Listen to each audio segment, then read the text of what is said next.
right now.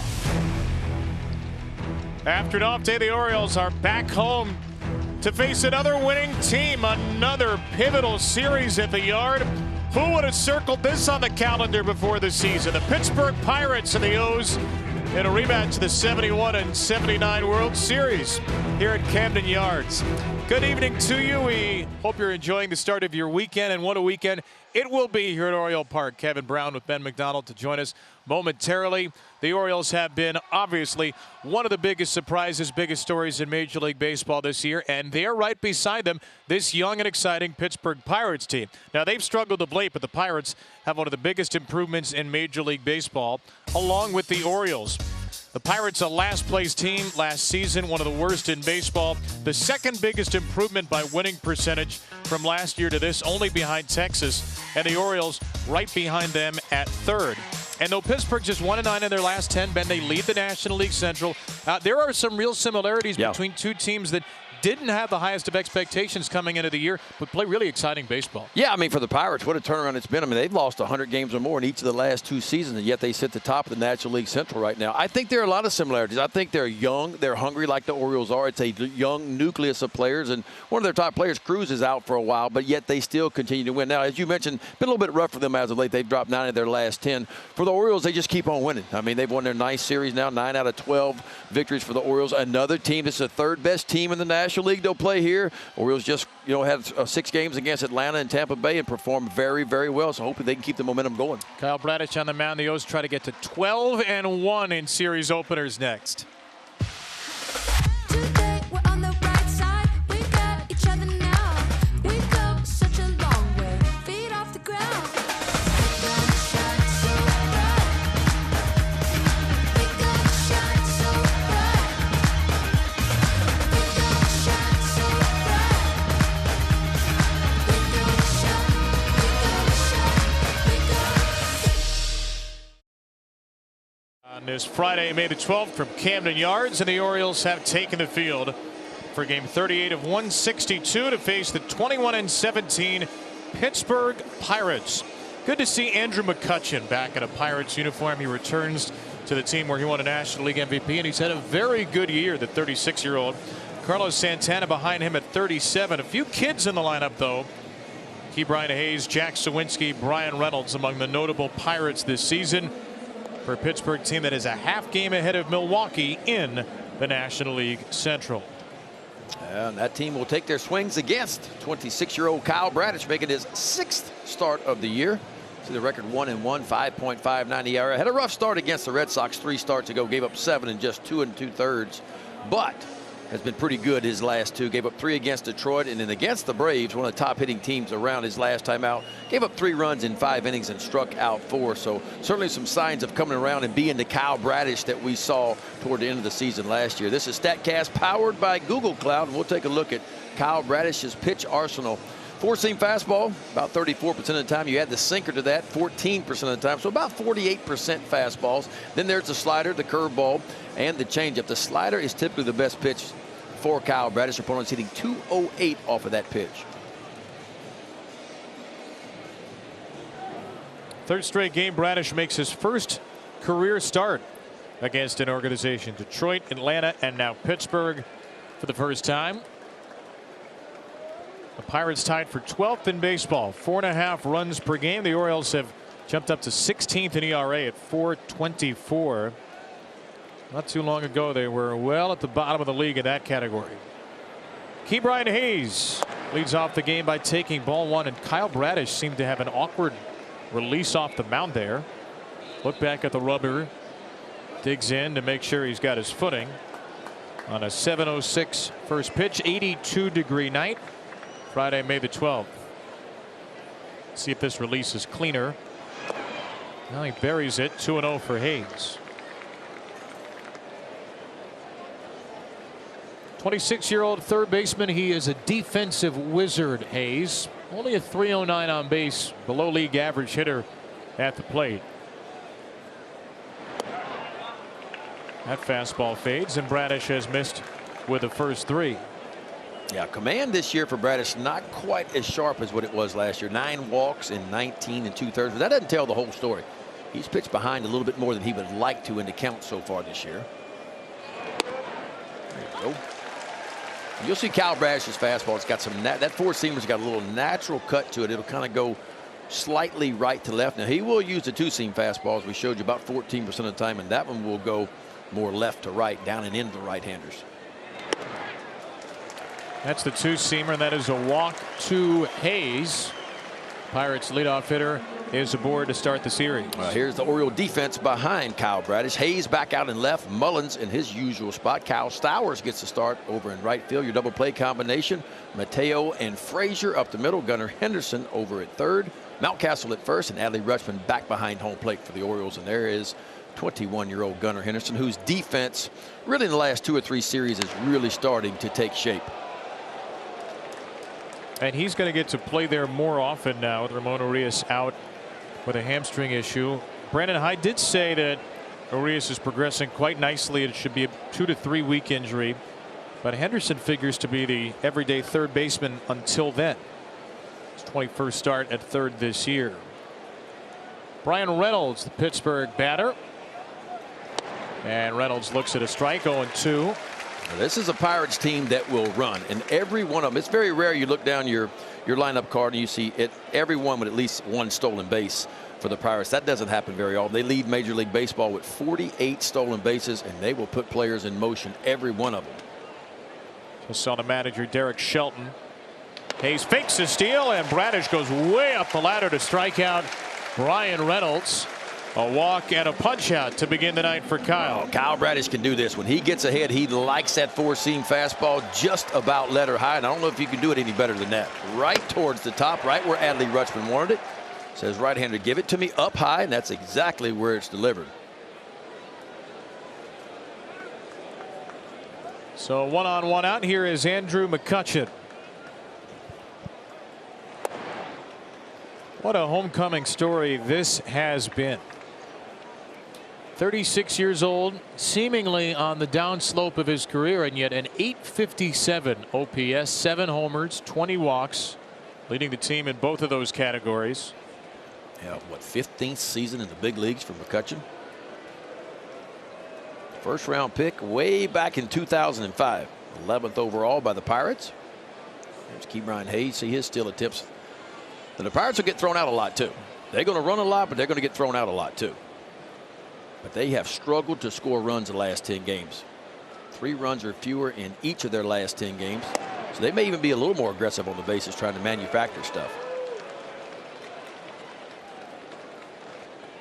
It's a team that got out of the gate quickly. Pirates started off, what, 20-9 in their first 29 games. But they have lost 9 of their last 10. And it's kind of all gone bad at the same time. The pitching that was so good has kind of backed up, and the offense has backed up a little bit as well. 2-0 fastball is in there for a strike to McCutchen.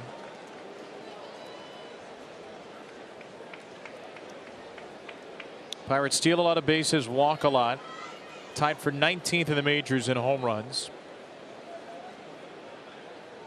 McCutchen, the former first-round Pirate pick in 2005, will swing through a sharp breaking ball. That's been the pitch from Kyle Bradish this year, that good slider. Yeah.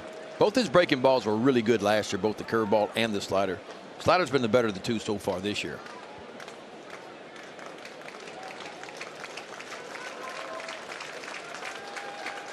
He's still with a small lead, growing it at first. There he goes. Now he fakes a steal, and the pitch is a slider down and away. 48 stolen bases as a team for Pittsburgh, most in the game.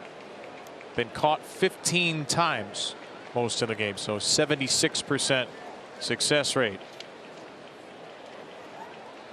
Hayes on the run this time, and McCutchen pops it up, and it will reach the seats.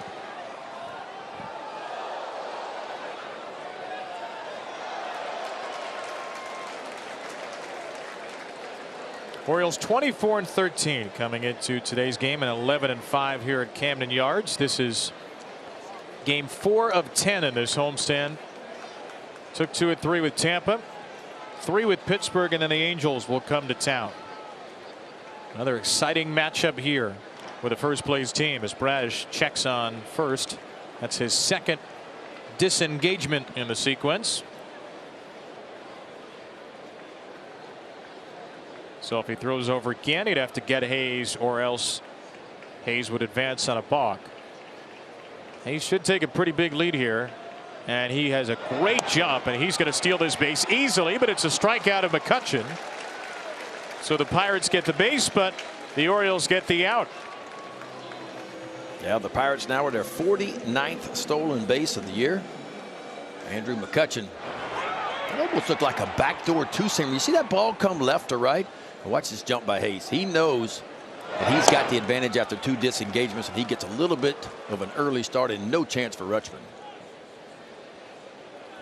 So 2 on 2 out. Here's Carlos Santana to take a fastball away. Santana, the only citizen more senior than McCutchen in the lineup. He is 37 years old. We've seen Carlos Santana bounce around through the years. Long career with Cleveland.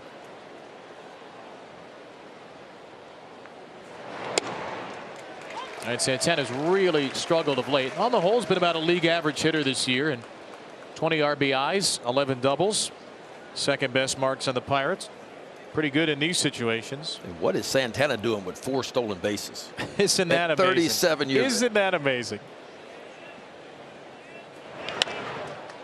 A soft ground ball here. Mateo on the right side will throw him out. Despite that 4 stolen base speed, Carlos couldn't get there. Cedric Adley-Anthony coming up for the O's. To the newest Orioles employee, Mr. Splash.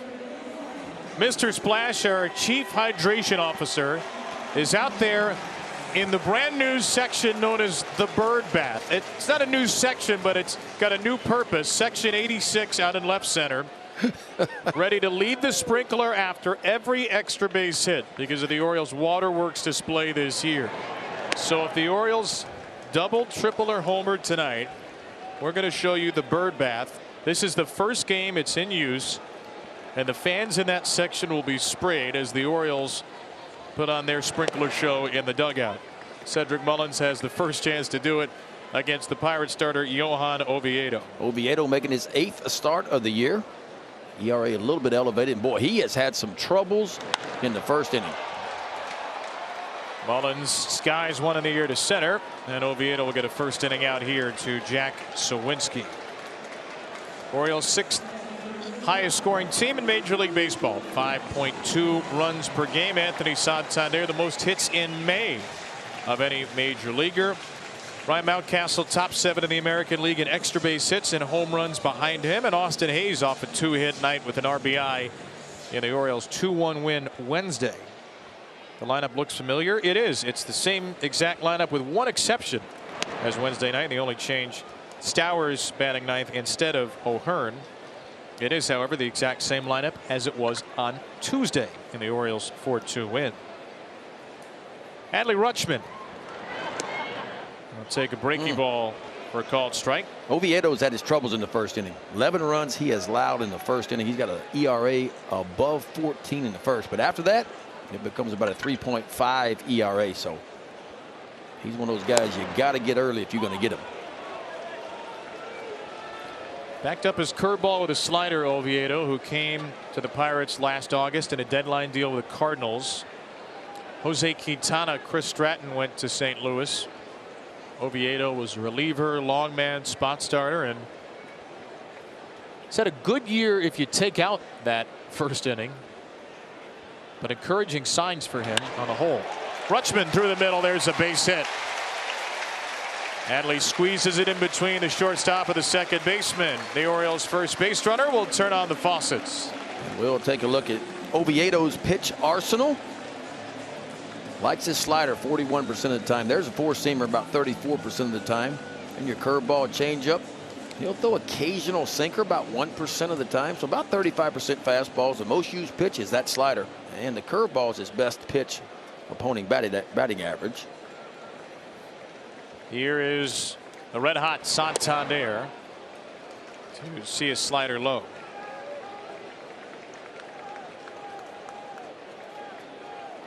Last 9 games with a hit for Anthony. All of a sudden is about 20% better than the average league hitter.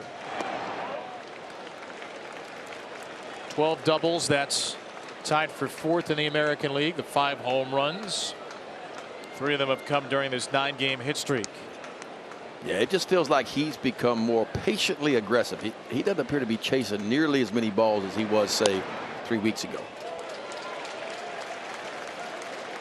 Oviedo tried to backdoor another slider. We've seen Anthony hit a 3-0 home run this year, so yeah. Another green light situation? I think so. Because his decisions to swing at pitches in the right counts have been really good as of late. And Oviedo missed it way wide. Santander's 13th walk. Rutschman down to 2nd with 1 out. Well, we'll take a look at the Pirates defense behind Oviedo. Brian Reynolds out in left field. Sawinski in center. Connor Joe in right field. Morcano and Bay up the middle. Ke'Bryan Hayes over at third base. Carlos Santana at first. And Austin Hedges behind home plate. And there's one of the best defenders in all of baseball over at third base. Ke'Bryan Hayes fielding .990 at that position. Only 1 error on the year. Yeah, don't hit it to third would be the optimal strategy. Outs above average.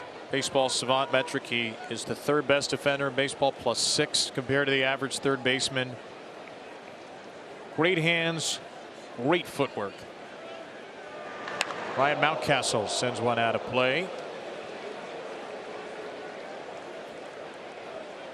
Oviedo's had a rough time of it. He had a really good stretch. He had 3 starts in a row that were all 3 quality starts, but his last 3 starts gave up 4 against the Dodgers in 5 1/3, gave up 7 against the Nats in just over 2, and gave up 6 his last time out against the Blue Jays. So a 12 ERA he has been working with over his last 3 starts. Got a high slider past Ryan, who was 3 for 10, 2 walks in a series against Tampa Bay. 8 extra base hits for Mountie in the last 12. His luck has started to turn around some.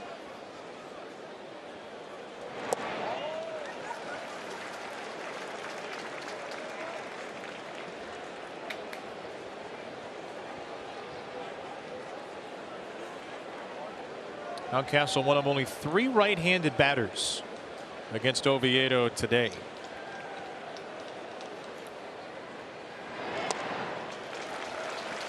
It's not typical that you wait until the 4th batter of the game to see a right-handed batter, but a couple of switch hitters before him.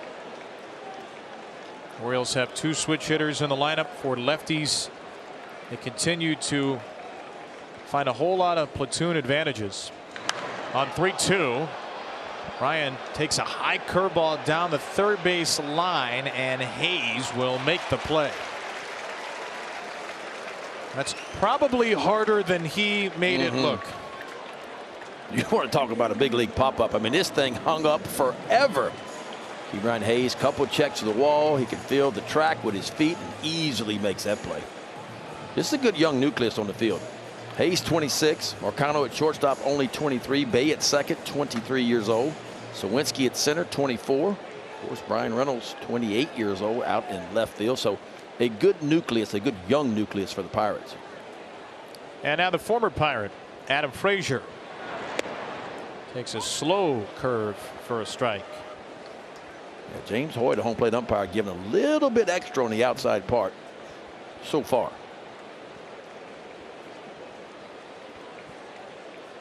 Frazier, an all-star with Pittsburgh 2 years ago. There were a lot of happy faces pregame. Adam Frazier greeting a bunch of his former teammates. Not a lot of at-bats against Oviedo, but a lot of success. 3 for 5. Frazier at .324, .388 on base with the Pirates 2 years ago. A tapper here, right back to Oviedo, who lobs it, and Santana had to finesse the right foot onto the base. A lollipop from Oviedo. Got out of the. Tonight, Jordan from Valley Lee, Maryland, has won $500 for being selected and will win $500 more for every Orioles home run hit tonight. Learn how you could be the fast play contestant of the game and have 2 chances to win $50,000 at mdlottery.com/.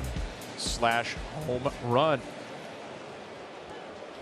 Kevin, Ben, and Melanie with you here from Camden Yards, and no score after an inning. Kyle Bradish up high to the 5-hitter Jack Sawinski. Bradish an 18-pitch first inning, 9 strikes, 9 balls, a walk, 2 strikeouts, and a ground out.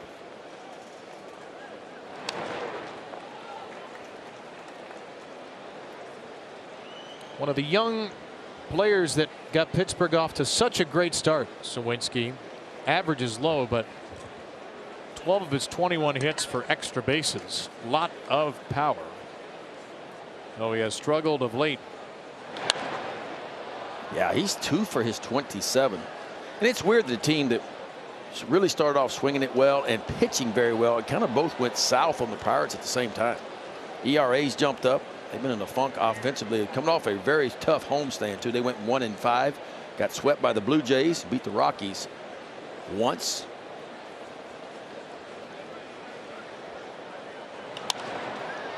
Sliced into left field, a late jump for Hayes, who is there. Birdland, celebrate your mom on Sunday, May 14th, 1:35 p.m. The Orioles take on the Pirates on Mother's Day, and the first 15,000 fans age 15 and up will receive an Orioles crossbody bag. A variety of ticket options are available. Buy yours now. Celebrate Mother's Day with us at Orioles.com/tickets. There's a nice pause in between crossbody and bag. Not between cross and body bag, but crossbody and bag. I see. I gave mine to my wife, and she loves it. She took it from me. Well, and she's wearing it. You say she took it from me like she ripped it out of your hands. Well, I showed it to her. I said, look. Gave it to her intentionally. Yeah. Well, I showed it to her, and I didn't have a choice to give it to her or not. She just took it. But you weren't going to keep it for yourself, right? I kind of had some plans for it. There's a little pause there. But not anymore. Well, maybe we can get you one more if you're good. How about that? That'll work. Let's see. 2 strikes on Connor Joe. 30-year-old right fielder. Takes that whirling slider. Joe, 9th in the National League, .538 slugging percentage. Gets on base a lot, but he's also been struggling. You look at the last 17 games, 21 strikeouts. The Orioles this year, it seemed like when the pitching struggled, the offense was good. And when the offense struggled, the pitching was good. Pirates, like you said, have been the opposite. It was all working, and all of a sudden, none of it's working. Yeah. Why the Orioles are 3.5 games better than the Pirates. A little more consistency across the board. But yet they still find themselves in first place in the National League Central. 21-17.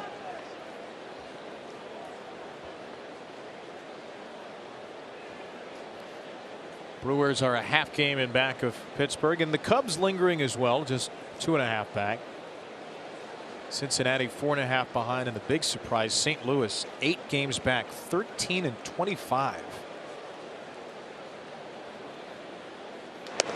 Strikeout for Bradish, a high heater to get Joe. And Kyle Bradish has struck out 3 of the last 5. Boy, I like how Bradish is working his arsenal tonight. So he's pitching vertical when he gets ahead, meaning he's throwing that fastball up in the zone, kind of east and west early to get ahead with a good slider and a 2-seamer down and in. And he rides it to the top at 96. And Bradish has always had a good fastball. He'll be 93 to 97. A little cut on that 4-seam fastball. Tucupita Marcano. Remember, last year, right-handers pounded Kyle Bradish's fastball to the tune of 374, 692 slugging, and they're off to a good start against it this year. They were 4 for 5 coming in with a homer. And that's in part because of you mentioned the natural cut. Last year, Bradish was in a position on the rubber where his fastball was basically cutting over the plate to righties, and he's trying to avoid having that same kind of issue again. Yeah, and I think that's why he picked up the 2-seam fastball last year toward the end of the season, to try to get something to go inside to the right-handers and go a little bit different direction. Dean Kramer worked his 2-seamer his last time out masterfully. He stayed inside to the right-handers through the 4-seamer up. And both Kramer and Bradish, kind of picked up that 2-seam fastball last year, because both of them had similar stuff that always went right to left. Right to left. They needed something going left to right. Boy, Kramer, how about his last 2 starts against the Braves and the Rays? 2 of the best offenses in baseball. He's allowed 1 earned run in 12 innings of work. A curveball against Marcano, and Bradish is cruising. 4 strikeouts through 2 scoreless innings. Have such a good time. Of course, it just launched today. This came from the clubhouse originally. The guys wanted to see the fans getting involved. So, of course, I am not in my TV attire right now. We've got the flip-flops, the rain jacket, everything you could possibly need. We've got our guy Eric here, of course, and you haven't brought the kids out yet. I think you're getting a little feel of how this is going to go first. But, I mean, what are you guys looking forward to with this? A lot of home runs, a lot of extra base hits, just something to get us wet, you know. Okay, but I know that it's the baby Arditi who's actually probably the most excited about this. So how are you going to teach her how to properly utilize the bird bath? We're going to talk about the sprinkler. We're going to do that. We got to talk about turning the hose on first. Obviously, you got to get a single before you get a double, but we're going to go from there, you know. How big is this? We talked to some of the players. The fans aren't just picking up a home run chain. They're actually doing an activity the same as the team on the field. Do you feel more connected? Baseball's such a grind. Everybody knows that. You have to do something to have fun and feel connected to the fans. So absolutely. The fact that a player came up with this is perfect.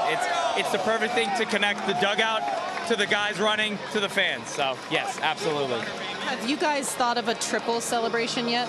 Listen, I'm just hoping for a double and maybe a home run. Triples, again, if Cedric comes up, maybe Jorge, but nothing, no triples yet. I'm still brainstorming. We're talking about it, though. We need that, okay? We need a little more manpower here. Lastly, are we going to have an extra base hit in this inning? Yeah, Gunner's going to do it in about 4 seconds right here. Watch this. All right, guys, we're going to hold our breath here in the bird bath and see if I end up regretting this or not. But we're going to be here while we wait to see that extra base hit. This is an absolute thing of beauty, Mel. Henderson, center field. Could it be? No, it's not. Stay dry, bird bath. We want to get wet. It's a good thing I'm not holding that water hose right now, or they would be wet. Somebody hits the ball hard, you're spraying. Hit it 108. 108. You hit it 108. We should activate the bird bath. Gunnar oh so close. Here's Mateo. So, by the way, the bird bath is not just a Friday night thing. That section is now the bird bath for all remaining Orioles home games, and you can buy tickets for just $20. So when the Orioles record an extra base hit, double, triple homer, fans are going to hit the sprinkler. We'll see if the players acknowledge the bird bath. Perhaps they will shoot the sprinkler out to section 86. That's a strike to Jorge Mateo. Eric out there is thinking maybe a triple for Jorge Mateo. Love to just pick up a hit of some kind. Just 1 for 11 in a series with Tampa Bay. As Mateo takes ball 3 from Johan Oviedo.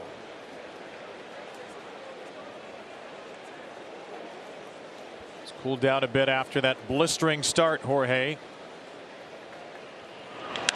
On a 3-1, he grounds one flatly to Marcano, and Mel, you stay dry. Better luck next time. No score after 2. Orioles baseball on Mass Hit is brought to you by PNC Bank, helping to make a difference, and by Royal Farms. Real fresh, real fast. Beautiful thing about Camden Yards, you can have the bird bath and then the Jim Palmer statue within just a few feet of each other. No score through 2. Bucks and O's in the first of a 3-game series. Teams will take the field for a 7:05 first pitch tomorrow. 1:35 Sunday. Tyler Wells for Baltimore tomorrow. Kyle Gibson on Monday, both coming off of strong starts.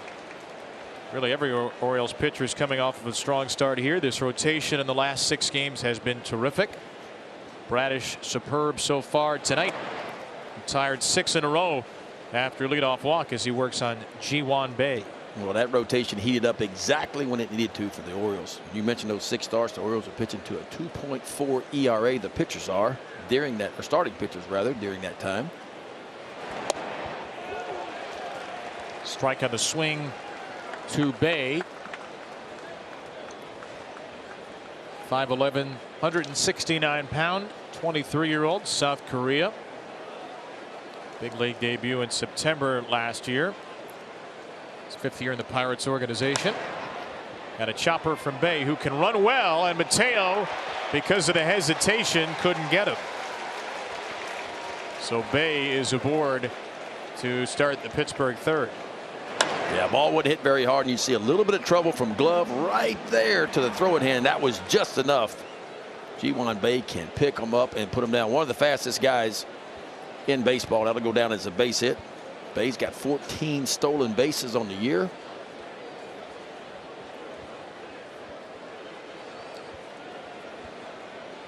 Just like Jorge Mateo, he may only be a temporary passenger when he gets to first. Not going here. The ball is in the dirt. Now Bay will take second on a wild pitch. So Austin Hedges, who had squared to bunt, doesn't need to get Bay to scoring position. Yeah, and Bay with a really good dirt ball read here. Rutschman does a nice job keeping it in front, but it kicks back towards the pitcher mound, and that's all Bay needed to take an extra 90 feet. Watch him shuffle, shuffle. As soon as it's in the dirt, he is off and moving. May still be a bunt situation for Hedges, one of the weakest hitters in Major League Baseball. And he will square and take a strike. Yeah, Mountcastle from first base is charging hard. And the idea, if he gets it straight to him and it's hard enough, he may try to get the lead runner in Bay across the diamond over at third base.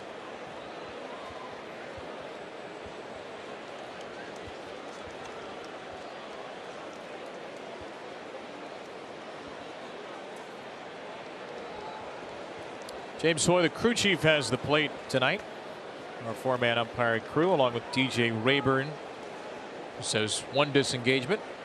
John Libka at second, Edwin Jimenez at third. There he is. Hedges squares again.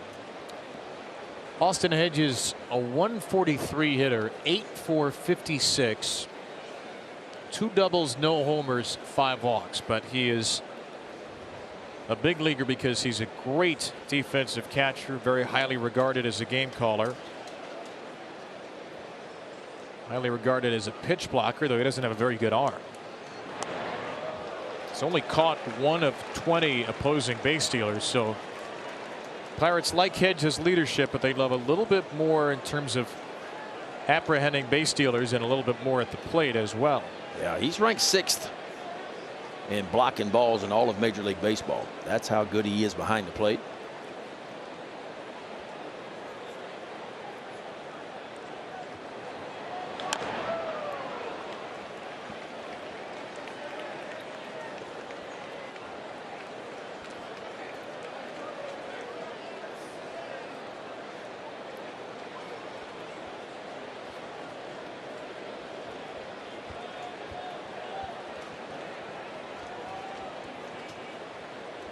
Bradish trying to keep Bay at second.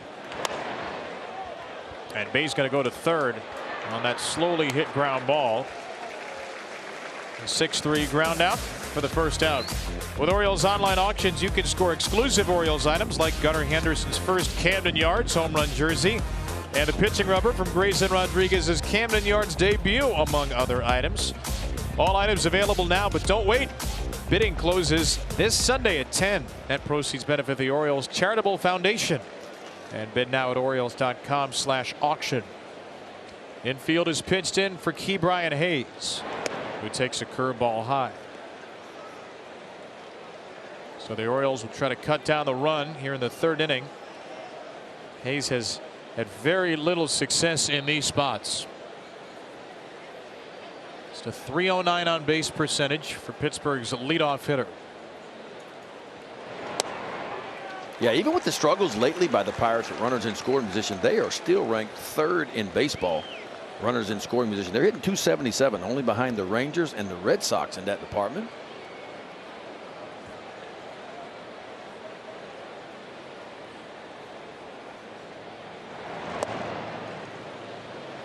Look at what the Orioles did in their last series against Tampa Bay. The Rays were 1 for 20 with runners in scoring position. Bradish, who struggles second time through the lineup, We'll try to get another out with a runner in scoring position here. One step closer. Well, that slider by Kyle Bradish is a good one tonight. Seems like it has some real side-to-side tilt. Yeah. It is going hard right to left. Went back to it on the ground to short. Mateo to the plate. It's a wide throw. Bay comes colliding into Rutschman. And the Pirates have the lead as Mateo's throw sailed through to the brick. An RBI for Hayes, and it's 1-0 Pittsburgh. Yeah, even as fast as Bay here is, with a good throw by Mateo, Bay would have been out, but you can see where the throw is, and that's a pretty nasty collision at home plate. Rutschman lays out and exposes himself right there, and there's a slide.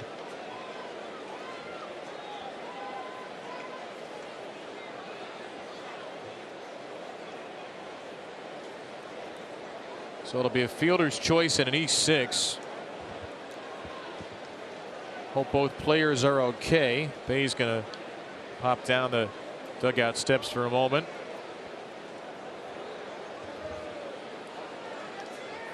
Should be the 5th error of the season against Mateo.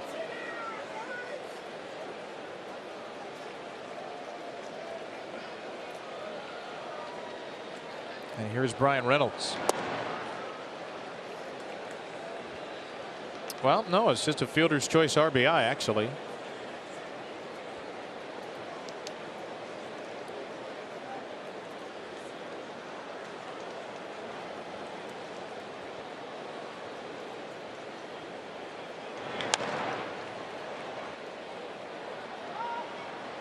Ball is fouled despite Ryan's best efforts. Seems to me that Jason Lee, the official scorer, must be giving Bay the benefit of the doubt for his speed, because otherwise you'd think that should be an error on Mateo. Yeah, I mean, the throw clearly beat him.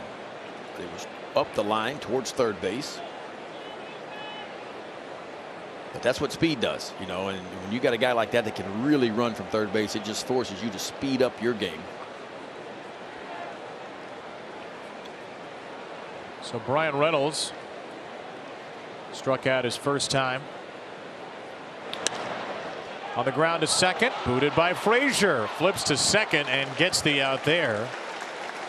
But that's 3 plays now that the Orioles infield has not made cleanly in this inning. Yeah, that ball was hit plenty hard enough to turn a double play.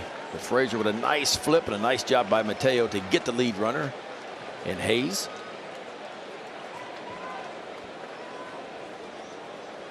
This is an Oriole defense that, according to StatCast's outs above average mark, is the worst in baseball, -14, and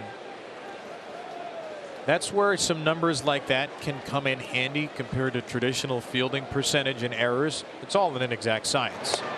There have been no errors in the inning, but Mateo a bobble, Mateo with a wayward throw, and Frazier with a bobble. It just hasn't been clean.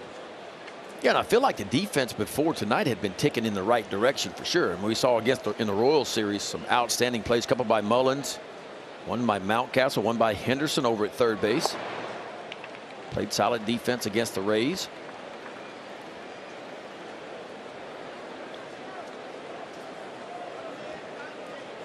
So the inning stays alive for Andrew McCutchen.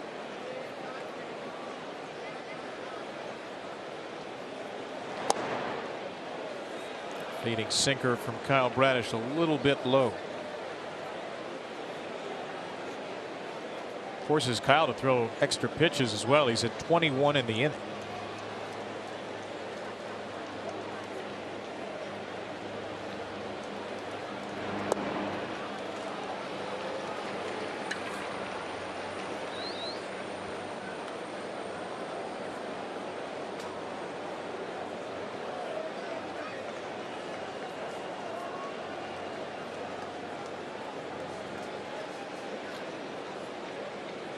Dangerous spot here against McCutchen, who's still got pop at his bat.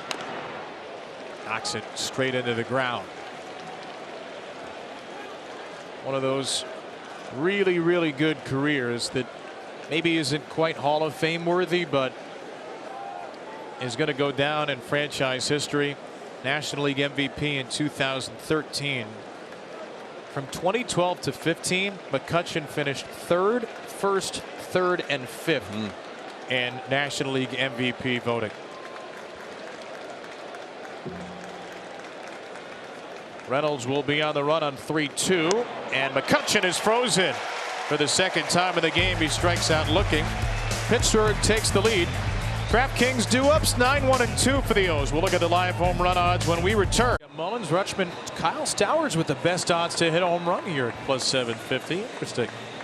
Download the DraftKings Sportsbook app. Use the code DIAMOND. New customers can bet $5, get $150 in bonus bets if your pregame moneyline bet wins. Stowers against Johan Oviedo, who has allowed 1 hit, 1 walk through 2 scoreless innings. No strikeouts. And Stowers tried to wait back on a curveball. He's been getting some regular playing time, Kyle. Just 2 for 24, 3 walks, 8 strikeouts. Yeah, 0 for his last 15, so he's trying to break out. Rutschman was 0 for 19 until a couple games ago, a 2-run homer for him. Oviedo, 25 years old now. Big guy, 6'5", 245, born in Havana, Cuba. Stowers softly hit. Bay waited after charging initially, and Stowers is retired. 6 in a row retired by Johan Oviedo.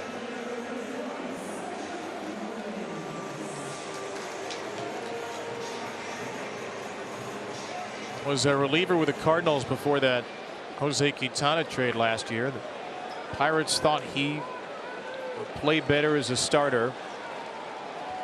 Good fastball slider combination. Cedric Mullins sizzles one into right field off of a fastball. Thrown hard and hit harder. Orioles' second hit. Yeah, Cedric Mullins 103 off the bat. He goes and gets 97, and watch how flat this swing is through the zone. Kind of goes up and get a fastball just about belt high. Nice flat swing right through the zone. 103 off the bat. Why is a flat swing a good thing then? Well, it just gives you a better chance of getting to an elevated fastball. If you got that bottom to top swing, a big uppercut swing, your timing has to be literally perfect to stay on a ball up in the zone. But if it's flat through the zone, if you're a little bit late, you'll hit it the opposite way. In Mullins' case, he'll hit it toward left field. If you're a little bit early like he was there, you still got bat left and you can power the ball to right field. So to attack balls up in the zone, the best chance you have is to have a flat swing. And Here's have been working really hard on that the last 3 years, because we got in a phase of the game a few years ago where a lot of pitchers were powering the ball to the upper quadrants of the strike zone. And those top to bottom swings don't typically do that well with those kind of fastballs up. And now with Mullins at first, he's a major threat to take second. Hasn't been caught this year. But a 3-0 count. Now he is going to go to second base. Do we have a balk perhaps? Cedric Mullins is jogging down to second. I didn't see this one now. Yeah, it's a 2-0 count, so must have been a balk called on Oviedo. Yeah, it was called by DJ Rayburn at first. First base umpire called it right away, and I didn't. He said he moved his lower half.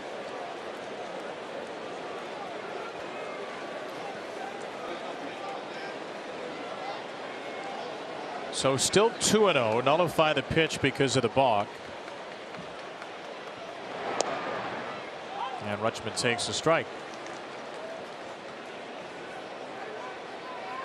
Umpires have been told to be more vigilant about balks this year because the pitch timer does not end until the pitcher begins his delivery. To first base, gobbled up by Santana. Cedric takes third on out number 2. That brings up Anthony Santander with a chance to add to his hit streak. Last 12 games, if you zoom back a little bit higher, 9 extra base hits, more than he had the first 22. The home run numbers have gone way up as Anthony Santander has started to look like Anthony Santander again. What have you noticed over the last 2 weeks for him. I just think his timing is better, and I think he is offering it balls that are in the strike zone again. I felt like, you know, go back 3 or 4 weeks ago and early in the year, he was chasing some balls up out of the zone, which gets anybody in trouble when you start attacking balls not in the strike zone. But you see there, I mean, there's another really close pitch, and it's almost like he's gotten it back where he was last year when he led the Orioles in homers and the RBIs, at attacking balls over the white part of the plate.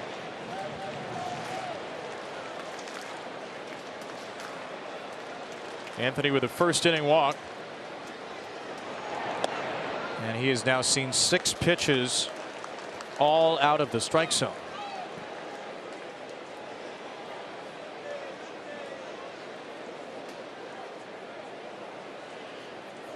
Oviedo doesn't seem to want any part of this. 2-0. They get 7 straight balls to Santander.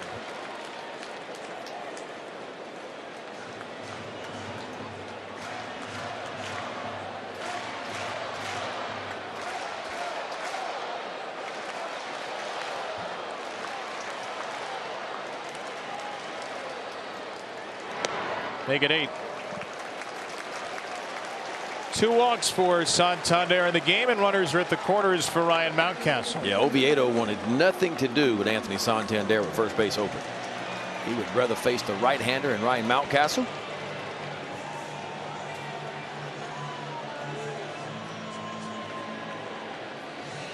Historically speaking,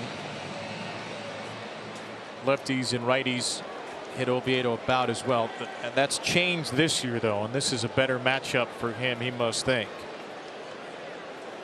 2 on, 2 out. Ryan couldn't help himself. It's 93 on a slide out. Here are the splits this year. All 3 of the home runs Oviedo's allowed have been to lefties. Right-handers much less power. So walks the lefty to get to the righty. And now 1-1 on Mountcastle.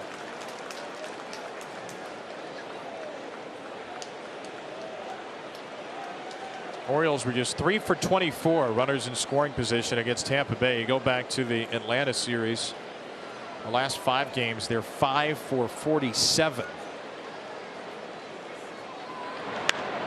Yeah, runs have been hard to come by for the Orioles.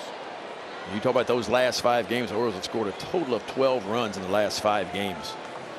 So a little less than 2.5 runs per game, but the pitching has been the difference and kept the Orioles in it. And you're right, runners in scoring position, Orioles hitting 106 in their last 5. With runners in scoring position. Oviedo's got to hurry here. Oh, you see what Austin Hedges did there? That was very smart. He told him to step off. He basically tried to push him off the mound to make it a disengagement. Now Oviedo's says he's dealing with pitch comm issues, but Austin Hedges made that motion to push him back so Oviedo would not be hit with an automatic ball. Yeah, that's a heady play by Austin Hedges for sure. There is no problem with that pitch con system, trust me. And that'll be their one time they probably get away with it. And Mountcastle goes down swinging. So Oviedo into and out of trouble, and Pittsburgh has a 1-0 lead through 3. Spike drop. That's Kyle Gibson, who helped fill in for Cole Irvin. Cole's wife Kristen was there as well, delivering new bikes to kindergartners at Fan Hill Prep School. Cole and his wife Kristen worked with the Orioles and with the Strider Education Foundation, providing bikes to these kindergartners at Fan Hill Prep. Cole couldn't make the trip because he's with Norfolk now, and he started yesterday. And by the way, he started brilliantly, so it was great of Kyle to be able to show up.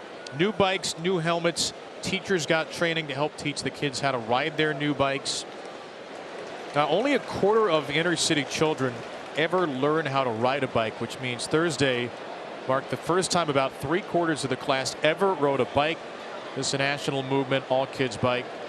800 schools across 50 states, and a really wonderful gesture by Cole Irvin, by his wife Kristen, by Kyle Gibson. Nothing like getting out there and riding a bike. And very cool that Kyle was able to take some time on his off day to be a part of that. Cole Irvin pitching very well for Norfolk. May well see him back up here soon. Well, there's not really a spot in this rotation right now. And Kyle Bradish continuing to throw well. He gets Santana on a foul out. Those fans join us for Early Bird Saturdays tomorrow and all Saturday home games this year. Gates open 2 hours before first pitch. $5 domestic beer, $2.50 soft pretzels and popcorn in Legends Parks, and live music. This Saturday's featured band, Jay Paris. Visit Orioles.com/earlybird for tickets. Whoa, look out, it's a javelin. That's the old hammer throw. Javelin Jack Sawinski up over the camera well. Might have been the first. Was that the first changeup of the night by Bradish? And it was a good one too. 89 miles an hour. Boy, look out, huh? That's why he's got a helmet on.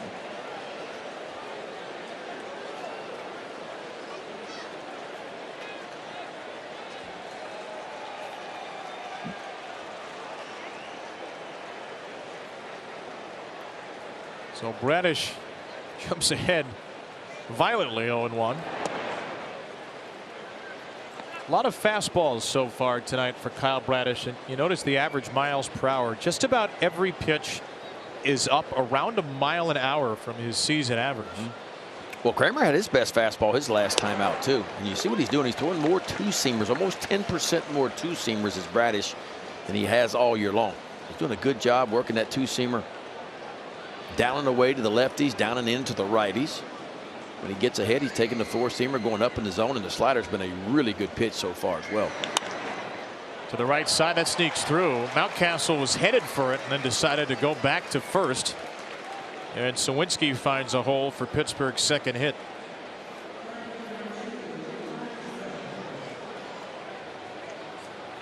Well, that one 106 off the bat.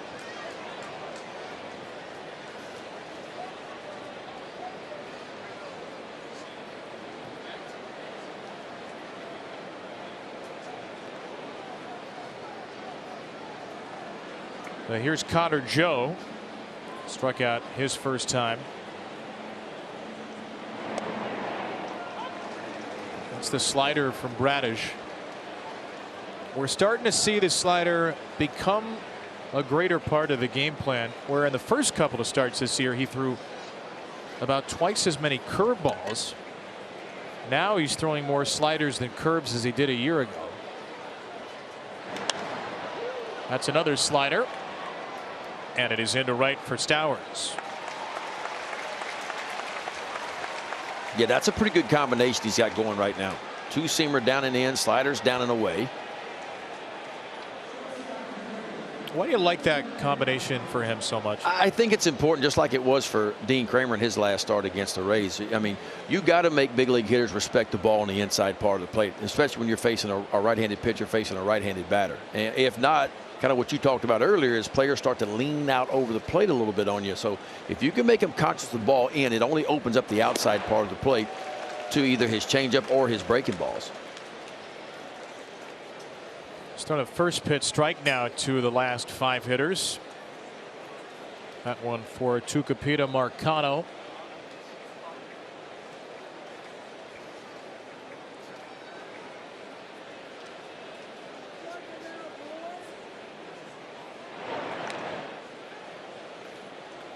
Sawinski 5 for 6 as a base stealer.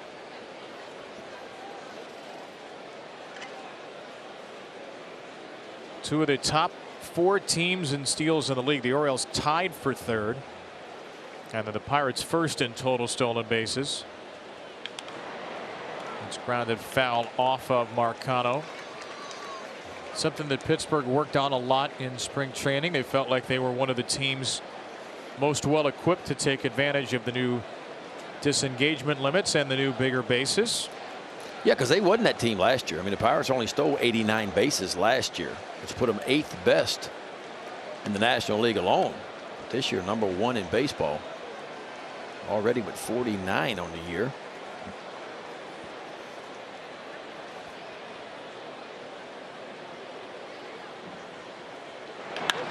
Marcano up the middle. Mateo flags it down, sets his feet, and fires a dart. That's the Jorge Mateo we know and love. Do it, Georgie. Watch right up the middle. Mateo ranges past second base, and they rocket over to get the Orioles off the field. Pirates up 1-0. And nutrition services, who work to provide nutritious and appetizing meals in a supportive and attractive atmosphere for the students in Baltimore County Public Schools. Heroes Corner, established 2 years ago, serves as a way for the Orioles to give back to the community and show appreciation to our frontline workers and volunteers by donating tickets to local organizations. Into the bottom of the fourth we go, and Johan Oviedo has been very good. He's allowed 2 singles, has walked Anthony Santander twice. Despite about a 1-to-1 strike to ball ratio, and now exactly a 1-to-1 strike to ball ratio. Yeah, for a guy that had given up 17 earned runs in his last 3 starts, he has looked really good tonight. Big fastball. We've seen it up to 98. And a lot of work, though, with his slider. Backdoor sliders to the left-hander. That one a changeup. We haven't seen many of those. He's a guy that can walk you. He came in with 15 walks in 37 innings of work, so control is okay. Let's bring it on to Adam Frazier.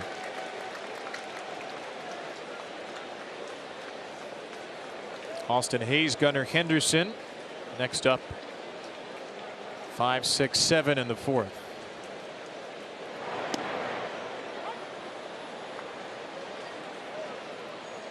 Frazier had an RBI Wednesday night to give the Orioles a 1-0 lead in the sixth on a fielder's choice. Just 1 hit in the Tampa Bay series. And a walk for Adam here to lead off the fourth. The fourth inning of Orioles baseball brought to you by your Baltimore area Toyota dealers. For legendary safety and reliability, choose Toyota. And let's go places. See if the Orioles can go some places here this inning. First time the leadoff guy of an inning has gotten on for the Orioles.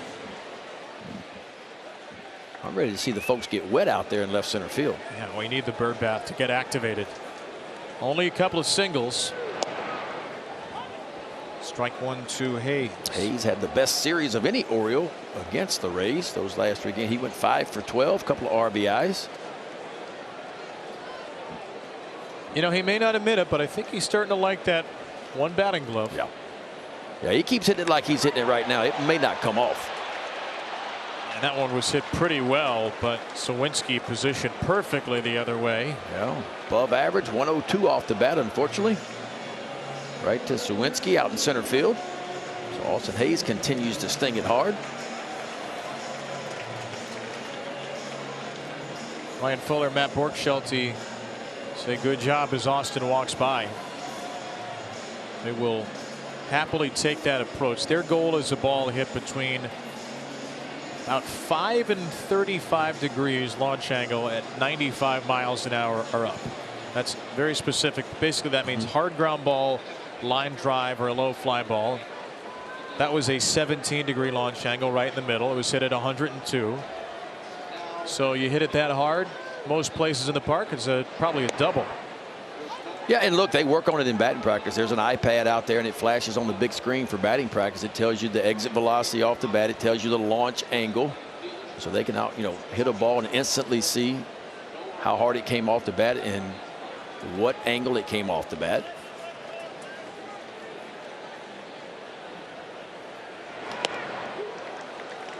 Strike 2 to Henderson. It's like real-time feedback in batting practice. Yeah, and there's an iPad on the batting cage too, so you go up and you hit and you take your 6 or 8 swings in that round, then you can come back around because the iPad's on a little bit of a delay and you can watch every one of your swings from the side. But the analytical data pops up on the scoreboard instantly. It's the kind of thing that might seem overwhelming, might seem like a lot of data, but Orioles hitters love the instant feedback. They feel like they're able to course correct a little bit more quickly with the information they get. It's Gunnar Henderson, who's starting to put some better swings on the ball. Got a ball at 108 miles per hour, which is very hard in the second inning, and has a 2-2 count here. We keep believing it's just a matter of time. Just waiting for Henderson to put a few good games in a row together. Well, he's getting attacked a lot this year by the breaking ball and had some trouble hitting the breaking ball this year. That one right there, cutters in. He's seen a lot of them this year. And if you remember when he came up last year, I think pitchers wanted to see, and they attacked him with the fastball, and they attacked him with the fastball away, and he did a really good job of using the opposite field. So this year, their approach against Henderson's been, we're going to feed you a few more breaking balls than what we did last year. And they've done that. And they've had success doing it. And so as a hitter, until you change that, that's what you're going to continue to get. Frazier's on the run, and the ball is off the plate umpire Hoy.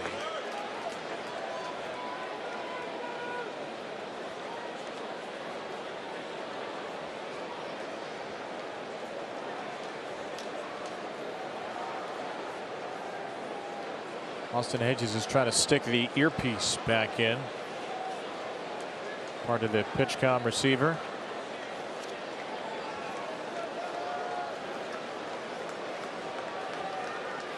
Another 3-2 for Henderson in this 1-0 game. Pittsburgh leading in the 4th. Frazier's on the run again. It's a called third strike, and it's an out at second. A double play. Strike him out, throw him out. Ends the 4th with a Pirates lead. More iconic Camden Yards than it already stands as the jewel of baseball stadiums. And one of those big additions came earlier today, the official ribbon cutting of the Superbook Sports Cafe. Now you have to check this out. There are so many TVs in here. You're going to be catch every angle, not only of Orioles baseball, but if you have something else on your mind, you're trying to do double duty, but you want to be an Orioles fan first, they have got you covered. They have got fresh drinks, amazing food. Ben, I heard you may have had your fill a little of that food earlier today, but again, the media got to check it out before the game this afternoon. Fans get to check it out today, and you can stay connected to Superbook wherever you go. You can download their app, check out everything they have to offer. This is going to be a really exciting addition. Well, hopefully as exciting as that play by Jorge Mateo, Mel, who just robbed Ji-Hwan Bae to start the Pittsburgh 5th. Yeah, Georgia is covering some ground tonight. We saw him go up the middle to get the Orioles off the field and watch him run. He is shaded up the middle this time and right to the backhand side. Runs down that humpback liner. Well, we talked about without the shifts, you're going to see more athleticism in your middle infielders in Major League Baseball. And you're certainly seeing it for that guy right there. Jorge Mateo can cover some ground. Yeah, the food was outstanding. I got to partake a little bit. What'd you have? I had like a slider. They had some sliders out. And there was something else. I don't even know what you call it. It just looked good, so I tried it and it was good. It had a little crab, like crab dip on, it looked like a piece of roast beef to me. I'm not sure what it's called. And it was on a piece of bread, like a piece of toast. So whatever you want to call that, it was good. Yeah, it's called delicious is what it's called. You brought a menu up, in fact. Yeah, I brought a menu up and I said, hey, when do y'all close after the game? I said, listen, they said we're going to stay open as long as there's a crowd here after the game. So if you want to get going a little bit after the ball game, that might be your place to do it. Was it the signature crab pretzel boule, perhaps? It wasn't a pretzel. I don't think but it it had crab dip. Definitely had crab on it. Yeah, there's plenty of stuff with crab on here. There's a crab Reuben as well. And there's like a 140-inch TV in there too. You should see this thing. Like you can do a little bit of everything. I'll go tomorrow. I'll go. You had to open the place. You know, you're the celebrity. I had to go scout it out. Yeah. And the scouting report is good. Just out there on Utah Street in right field. Hedges right side. A bouncer to Frazier for out number 2. Ho's Family Sunday home games are for the kids. Kids are on the bases, presented by Wise Markets. Fans ages 4 to 14 invited to take the field after the game and run the bases like the pros. Purchase tickets at Orioles.com/kids. Bring your fedora if you want. Presented by our friends at Wise Markets. Or your Orioles tie-dye t-shirts.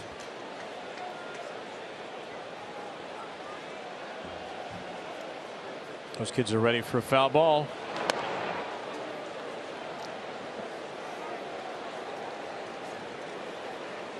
And Kyle Bradish looking for his second 1-2-3 inning of the night.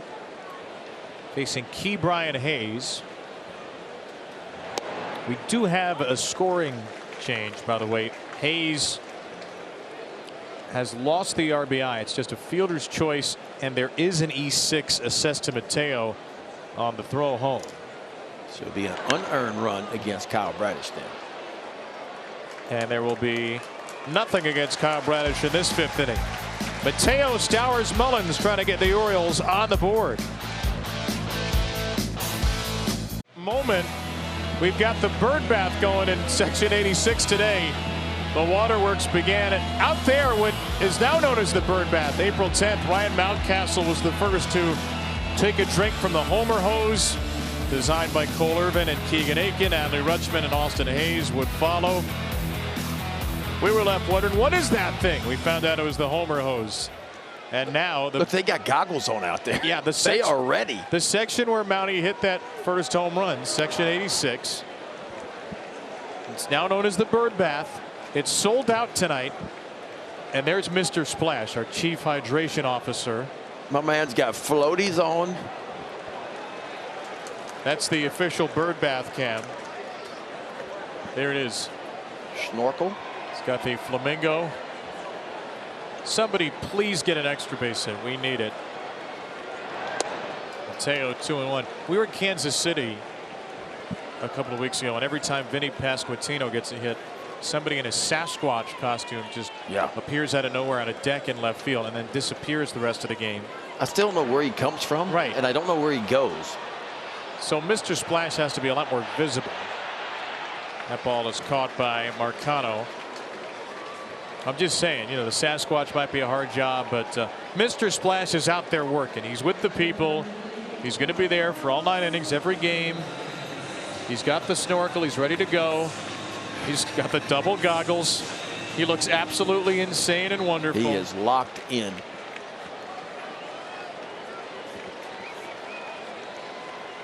Here's Stowers. Slowly hit to second base. Stowers second, ground out to second.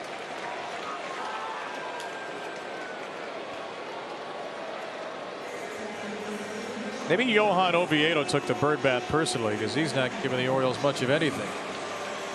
More goggles out there in the section. Some fans decided, you know, if we get wet, it's part of it. Some people are a little more ready with the goggles. I hope we'll be seeing full-on floaties, bathing suits as the season goes along. There are going to be days where, when it gets really hot here, you're going to want to do anything to sit out in the bird bath.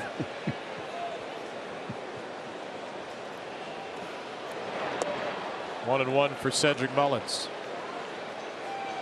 You know what's great too is baseball is a game driven by analytics, data, and numbers right now, and we can have all that, and we can also have ridiculous fun with snorkels.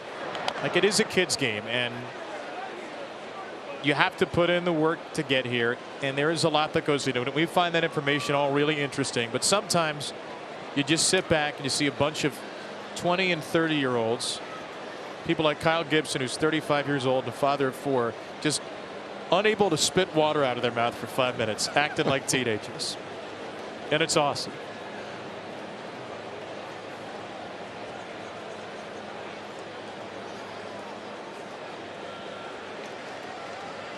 Fly out the base hit for Ced tonight.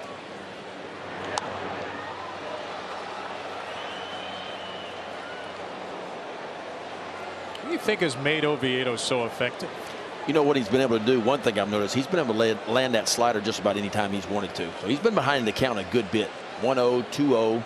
He's been able to dump that slider in there pretty regularly. And I'll take you back to the Gunnar Henderson at bat. 3-2 count in the last inning. He threw 3 consecutive sliders for strikes. It was a strike him out, throw him out in the end. So he's had really good command of his slider for me.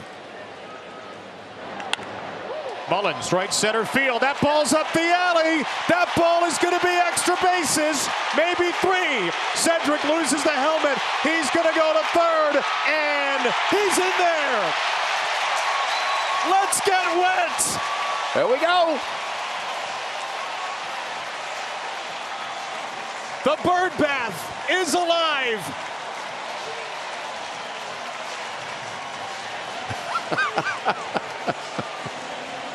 Bring me the coldest water in all the land. It's your moment, Mr. Splash.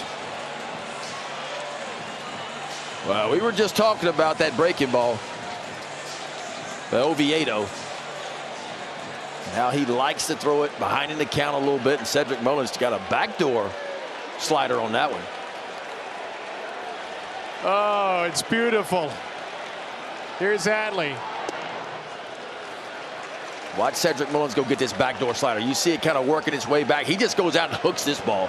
Hooked it right out toward right center field, and the race is on from there. And with 2 out, Cedric Mullins is thinking one thing: I got to get to third base, and he does head first. You know, Melanie was asking the assembled faithful out there, what's the triple celebration? They were brainstorming it. And the first extra base hit of the bird bath there is going to have to lead to some more brainstorming. Mullins with his 3rd triple. And now a 3-0 count on Rutschman.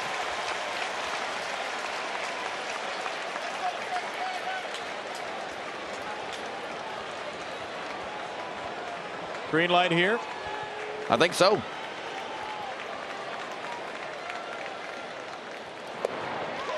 The world will never know. Another slider. Yeah, he's thrown it. I think he threw it either the slider or the curveball every pitch there. You know, 4 straight breaking balls to Rutschman, and the Orioles' 4th walk. And here comes Oscar Marin, the Pittsburgh pitching coach.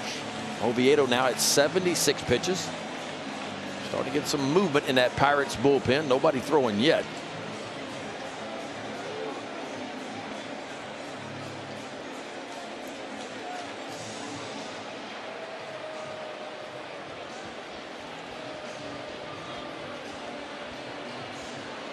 Orioles 0 for 4 so far tonight. Runners in scoring position.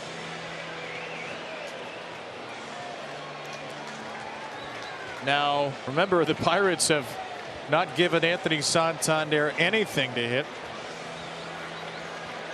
Back-to-back 4-pitch walks.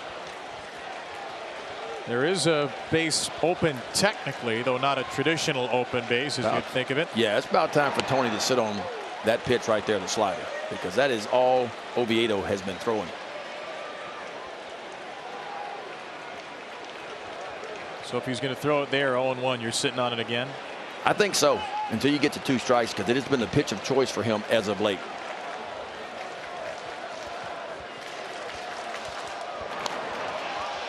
Threw him another one.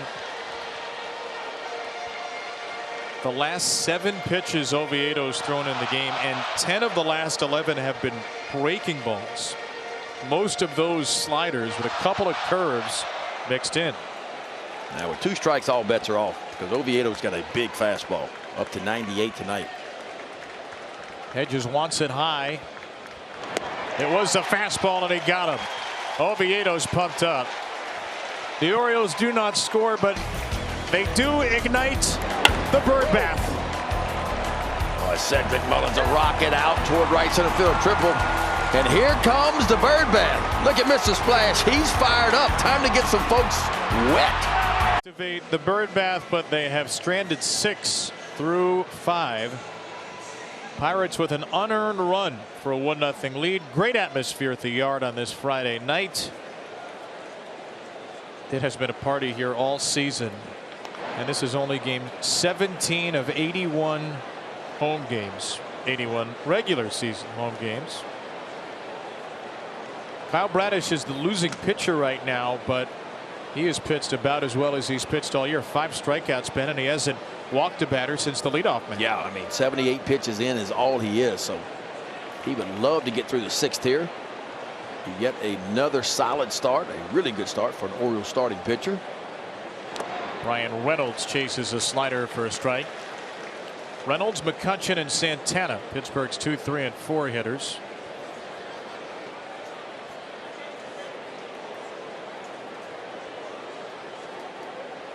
Pirates with an infield single, a ground ball single, and a walk. Those are the only base runners to reach safely. Now, Bradish's best start so far this year was against the Nats on April the 19th. Went 6 innings, 5 hits, did not allow a run, 1 walk, and 6 punch-outs. Pitch timer brought to you by PNC Bank, helping to make a difference. Reynolds, that's too sharply hit for Frazier to handle. And Brian Reynolds, a National League All-Star from a year ago, with his first hit in the Pirates' third. Well, lock in your seats in the all-new Bird Bath Splash Zone. Every home game in Section 86, $20 tickets. Water will be sprayed after every Oriole double, triple, or homer. And buy your tickets now at Orioles.com/birdbath. No one's ever been so happy to get soaked at a baseball game. Hope there are a few more of those celebrations coming. All one to McCutchen. Just think about how crazy our first walk-off bird bath celebration is going to be this year. Somebody hits a walk-off homer. Maybe tonight, you never know. McCutchen struck out twice in a game, takes another one.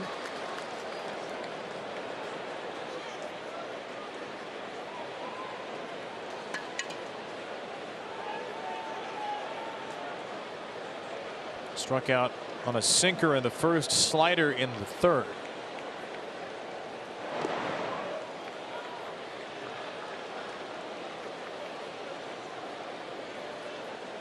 There's C&L Perez, the left-hander, getting loose in that Oriole bullpen.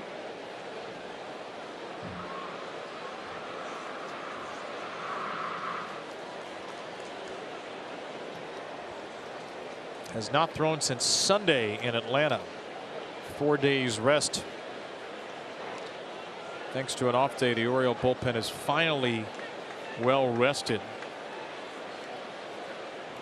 Orioles optioned Drew Rom after the game Wednesday, so he came up for 2 days, did not make his major league debut. They called up Nick Vespi, who was with the club for the first time this year.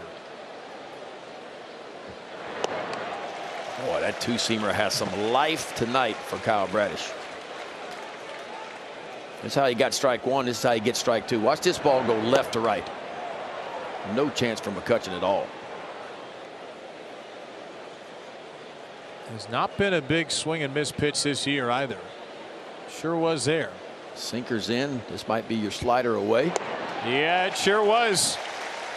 I mean, that's just pitching. I mean, that's how you do it. And Rutschman's calling an outstanding game right now. You make them think you're going to get them out on the inside part. You speed the bat up, and then you get one goes. Instead of being at left to right, this one goes right to left, and no chance at all for McCutchen. That'd be a pretty nice sequence to overlay.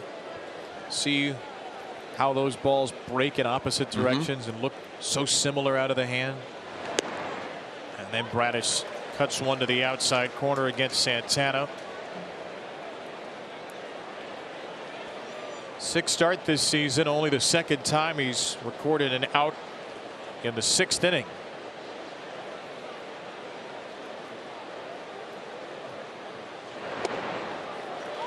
Changeup. Haven't seen many of those tonight. It's been heavy fastball slider usage by Bradish. A few curveballs, a couple changeups here and there.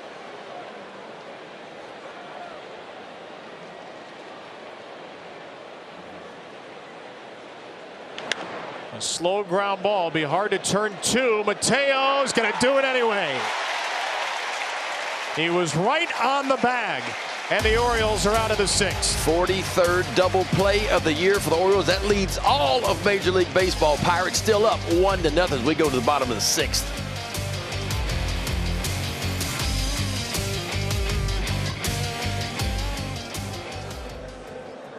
It's high-value dental and vision benefits for individuals at teethkeepers.com. Enroll today and save. Smile, it's Friday. Whole lot of pearly whites at the ballpark.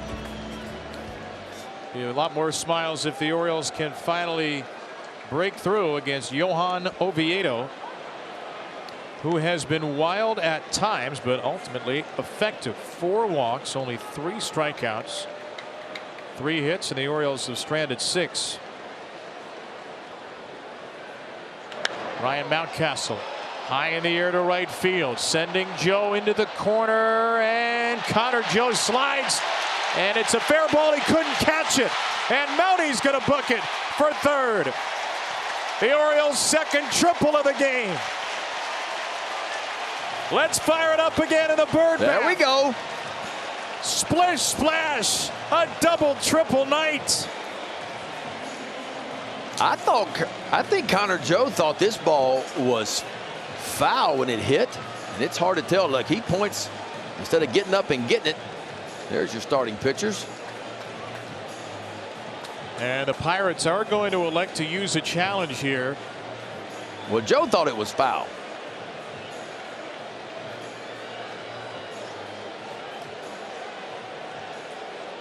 Ball slicing away from him. And right there, he slides and make it. He just misses the ball. Now, whether that ball was foul or fair and where he touched it, ooh, I think that's a fair ball.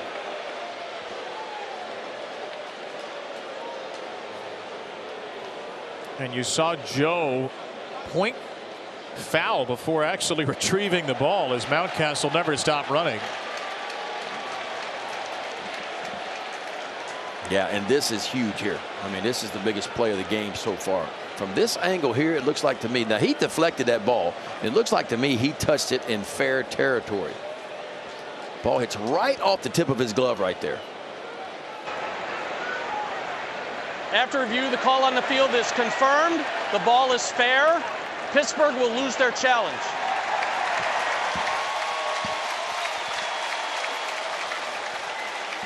Now do we get another one? Yes! It's the post-review sprinkler. So, somebody's got their poncho on. How about that? Double your watery pleasure. Infield is in for Frazier. And ball one. Mountcastle with his first triple of the year. The Orioles had 4 triples on the season. And on the first night of the bird bath, they have triples in back-to-back innings. Of course they do.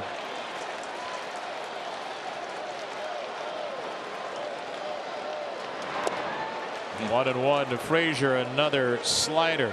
Boy, it is almost clockwork for Oviedo. Pretty much every time he has gotten behind in the count, he has thrown that slider. Double barrel in the Pittsburgh bullpen. Hernandez and Moreta getting loose. 2-1.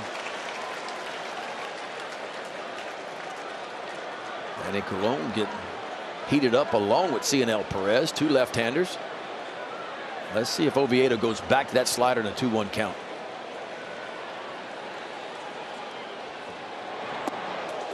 I think he went to the changeup instead. That was not the fastball. Definitely something off speed. And Adam Frazier's a good guy to have at the plate right now. Bat to ball skills outstanding. And he's just trying to punch something to the outfield. Infield in for the Pirates. Only Adley Rutschman makes more contact than Frazier on this roster, and Adam doesn't have to make contact here. He will walk for the second time. Orioles have runners at first and third, and the Pirates have no outs.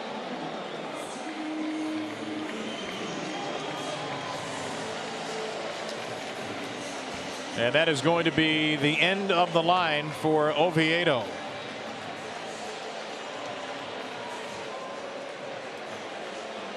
Derek Shelton is out.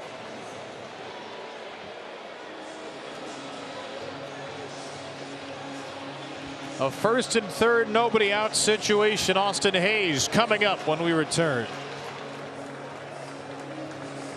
5+ innings of work, 4 hits, is not allowed to run, but responsible for runners on first and third. Walked 5, punched out 386 pitches, 44 of which were strikes.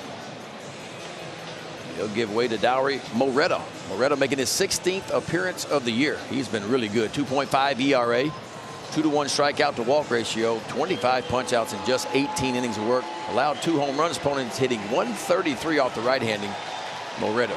Here's his inherited numbers. Boy, he has been perfect. 11 for 11 stranded runners, but he's got his hands full with first and third and nobody out. Boy, the pitch of choice for him is that slider. He'll throw it about 53% of the time, and opponents only hitting .069 on that slider of his with a 48% whiff rate. He'll face Austin Hayes. And he will throw that slider. Here's what Austin did in the Orioles last game in the 6th inning in a 1-0 game. Yeah, I got a ball and just hit it right through that 5.5 hole. Pushed home Anthony Santander, and Austin Hayes had a really good series. 5 for 12, 2 RBIs. That was one of the runs he drove in.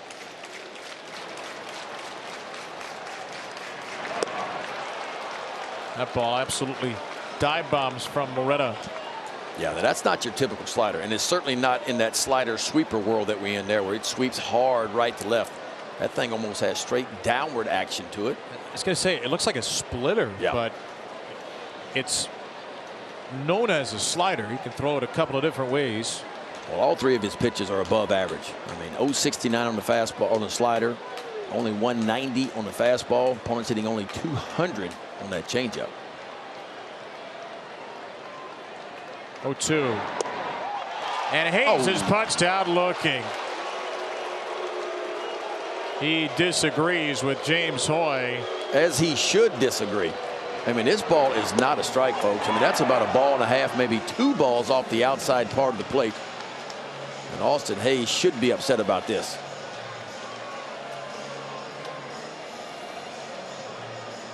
Oh, and it's in the biggest situations it seems to happen, too.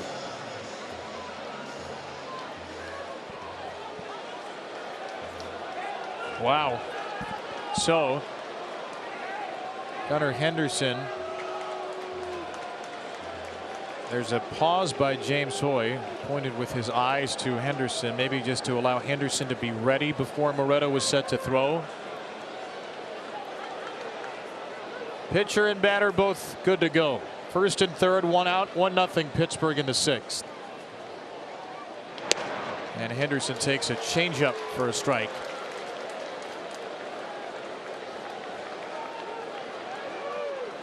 Gunnar Henderson, a hard line out to center field and a strikeout swinging.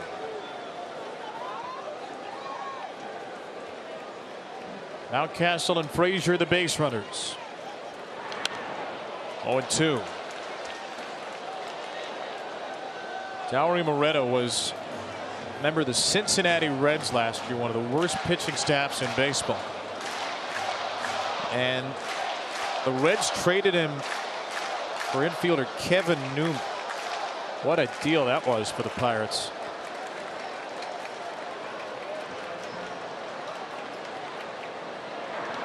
Henderson with an emergency hack on that high slider. Kind of like Zeno Perez last year, somebody who struggled with the Reds, but had great stuff. And one of the worst pitching staffs in the league couldn't figure out Perez. They couldn't figure out Moretta.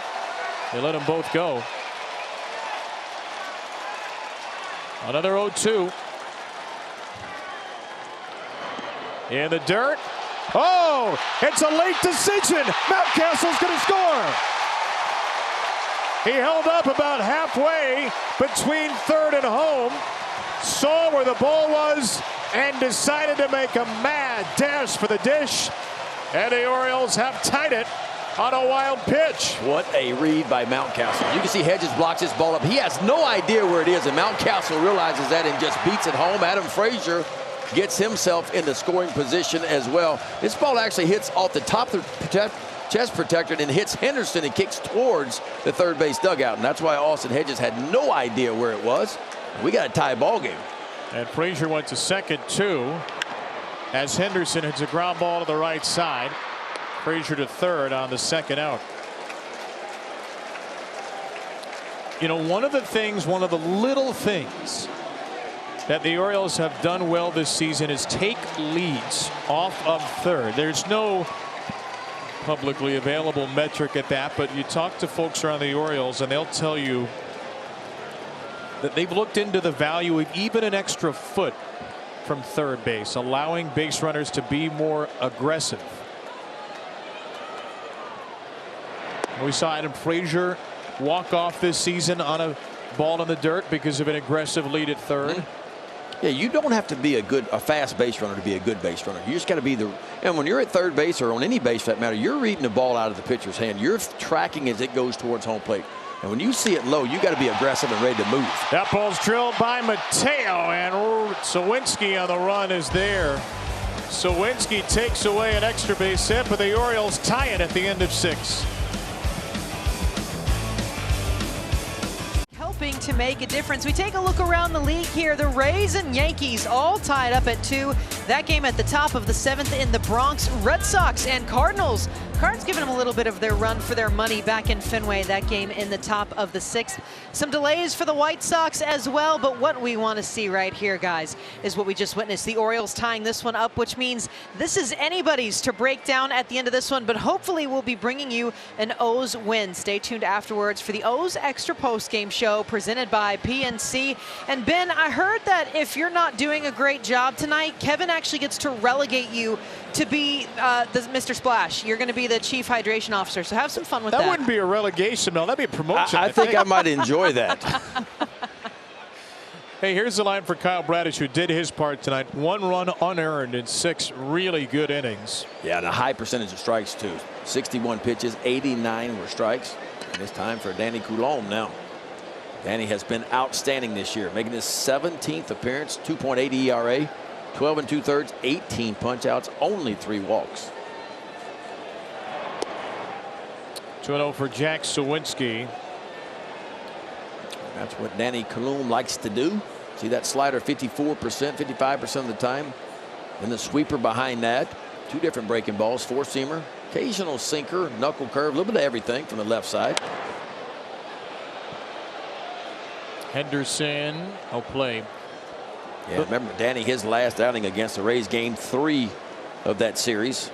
Came in with a runner at second base and only 1 out, and he punched out Arozarena and punched out Harold Ramirez, both on breaking balls. Yeah, both on that curveball, which, as you just saw, he throws 6% of the time.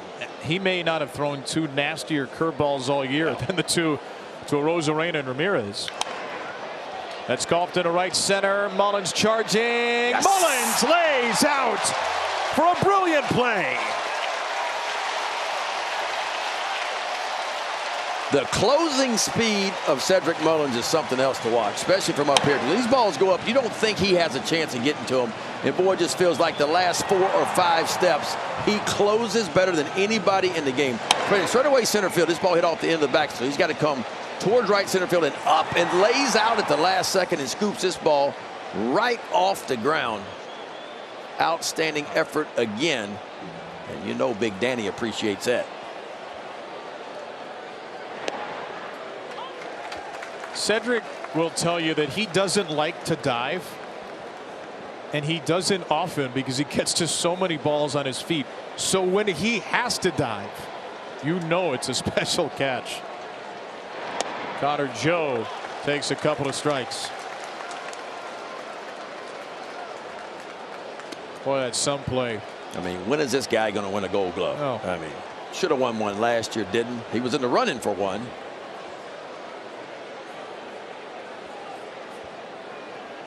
Cedric Mullins having an outstanding year on both sides of the ball for the Orioles. Connor Joe 0 for 2. That hook is high. Coulombe was touched up a little bit, really for the first time all year. Gave up the go-ahead home run to Kevin Pillar in Atlanta Saturday. Gave up 2 runs in 2/3 of an innings 8 days ago at Kansas City. Joe with a high drive, hooking, twisting, leaning, and it is gone. Somehow, some way, straighten it out enough to keep it fair. And it is a towering drive for Connor Joe to make it 2-1 Pirates. 110 off the bat, 410 feet. And you're right, I don't know how he keeps this ball fair. Typically the ball gets inside. It's that big, actually it's just a slider this time. It didn't quite get all the way in, but typically this ball will hook foul, but you can clearly see there it was well fair. Wow. That was a rainmaker too. He wears the Pirates home run jacket. Crew chief James Hoy is initiating a review. It certainly looked fair from the last angle we got, though. Connor Joe, the Pirates' slugging percentage leader, with his 5th home run and his 18th extra base hit in only 34 games. And that ball was not that far away from the second deck in left field, where almost no baseball goes.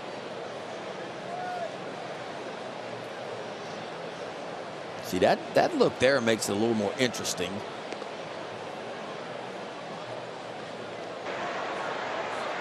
After review, the call on the field stands, a home run.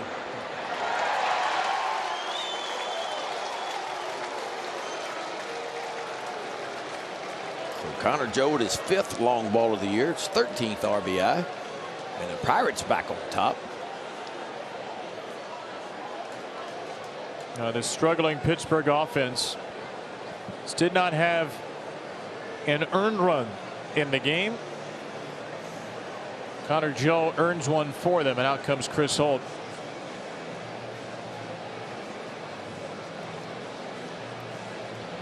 Well, big Brian Baker getting heated up in that Oriole bullpen.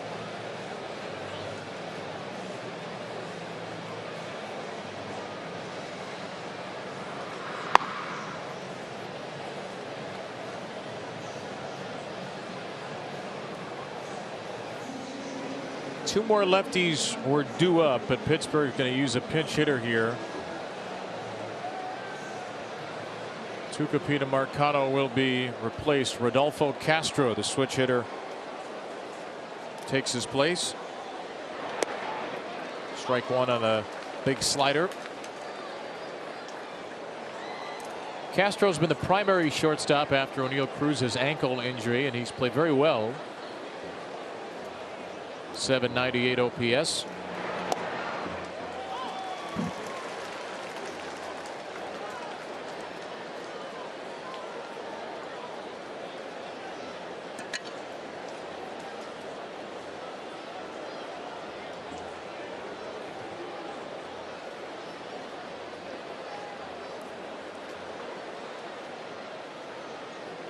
Two sliders to start him, and another one sizzled foul.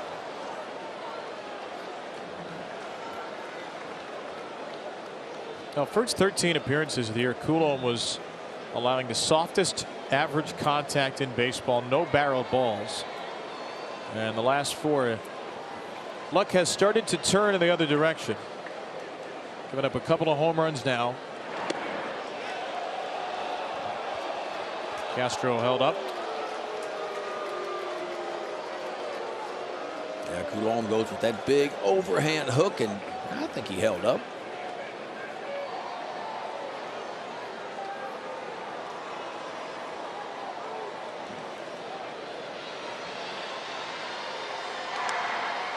Castro with a high fly ball to left field. That's going to be foul. Do you think that the league has started to figure something out against Andy Coulombe, or is just a couple of tough outings? Well, I think he's throwing his breaking ball a lot, and I think the word around the league now is you can almost sit on a breaking ball, because it is a lot. Now, it might not be the same breaking ball. He uses the breaking ball a lot. There's a really good changeup. I felt like early in the year he was using his fastball a little bit more than finishing with the breaking ball, but he's been using the breaking ball a lot. That's an outstanding changeup. See that late movement? It faded. Watch this ball fade down and away. And just underneath the bat of Castro.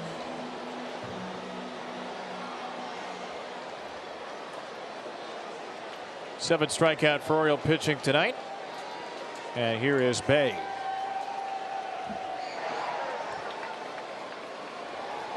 Could well be the last batter for Coulombe, with a right-hander. Hedges on deck. And Baker ready to go in that bullpen. Ji-hwan Bae, infield single to short.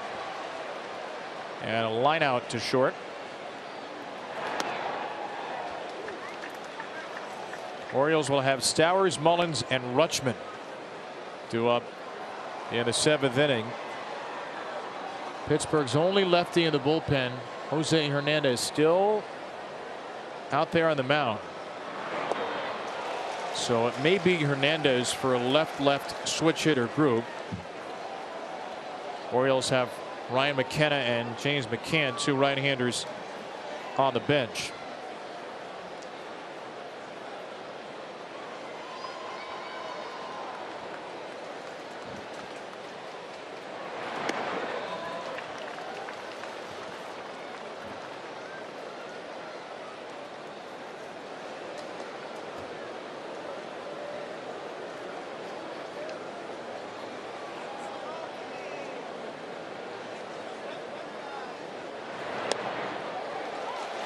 Three and two.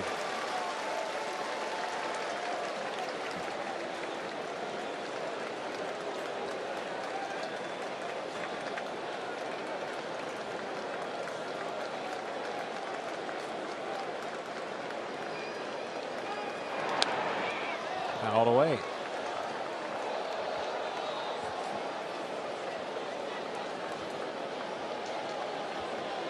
The Oriole bullpen so strong this season.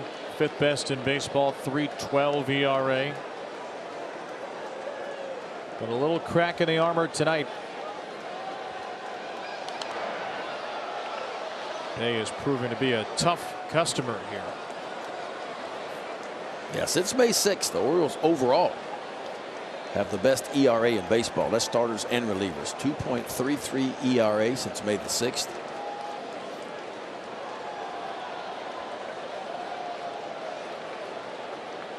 Well, I don't know what Danny's going to throw here, but it's probably going to start with an S and end with an ER.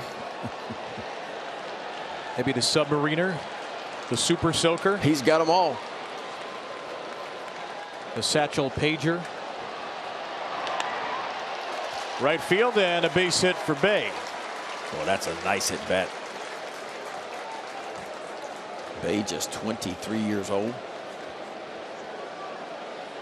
8 pitches to pick up a single. And Bay begets Baker. Cool him out. 2/3 of an inning, couple of hits and a run. And it'll be Brian Baker in a 2-1 game coming up. One run. It was a solo home run by Connor Joe, and he is out. Now it's time for our MedStar pitching change. Easy access to the same care the Orioles trust. Visit medstarhealth.org to find care now. It'll be up to big Brian Baker, making his 19th appearance of the year. Very good ERA, 2.04, 17 2/3. He's punched out 22, and opponents hitting just 145 off the right-hander, Baker. That's an 8 for 55 mark against Brian Baker this year. 11 walks. And hopefully on 3 days rest, his stuff will be crisp. There goes the runner, Bay, and Bay is out eventually. Overslid the bag, and Pittsburgh has already lost its challenge. So don't bother trying. Bye-bye, Bay. Stowers, Mullins, Rutschman, you're trapped.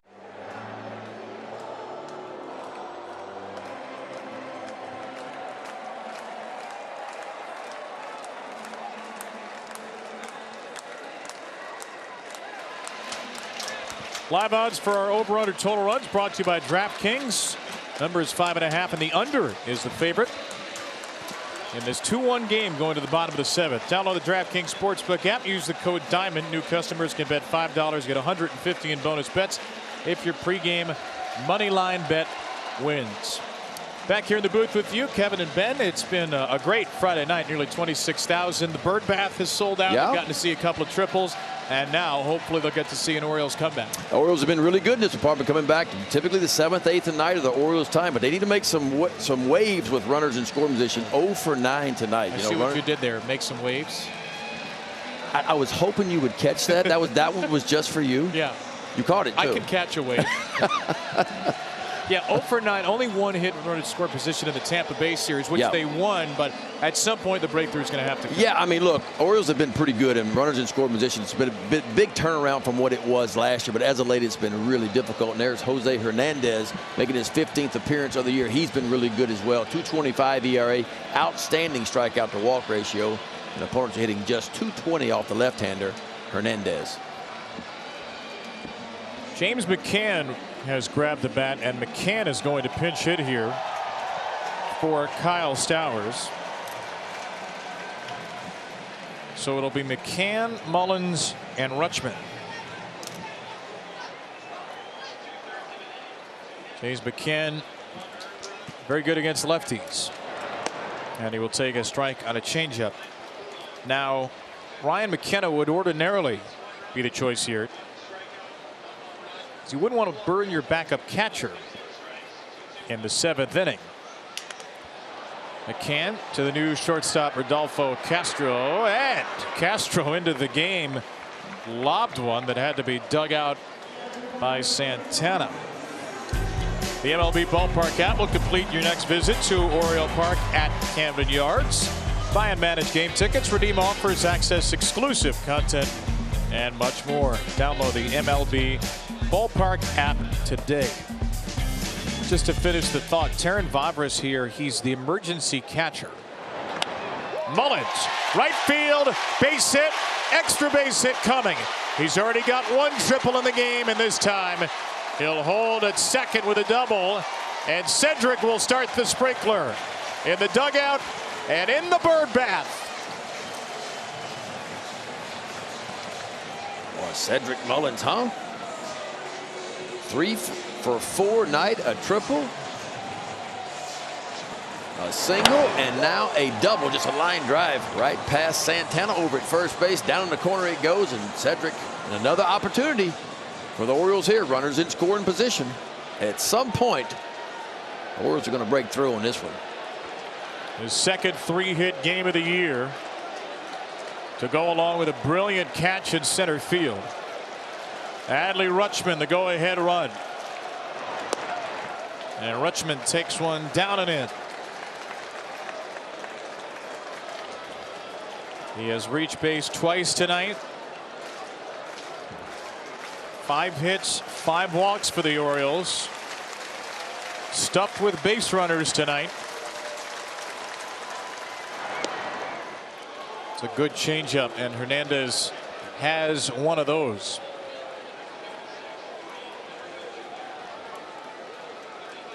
And the young arm in this Pirate bullpen, 25-year-old rookie Jose Hernandez.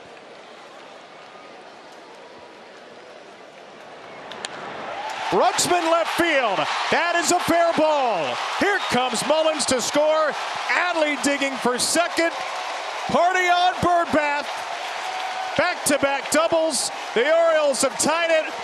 They're throwing water on the field. They're spraying water in the stands. Everybody get wet. Well, it is the Orioles' part of the game. 7th, 8th, and 9th inning. They know how to get it done in those situations. Mullins with a 1-out double down the right field line. This time it's Adley Rutschman. Boy, just barrels a ball up right down the left field line. So trading places with Cedric Mullins, and we are all new again. 6th double of the year for Rutschman. Hey, we're old enough to remember when Adley Rutschman couldn't hit lefties. Really struggled against him in his big league debut season. Much better this year, and he's knocked Hernandez out of the game. Back to the pit pen in a 2-2 game. Could it be anything else but the first dousing of the bird bath? Yeah, Cedric Mullins rifles the ball out to right center field. A triple, and the party was on out in left center field. It would only be the first time tonight. It will happen a couple more times since then. Well, what a day it has been for Cedric Mullins. 3 for 4.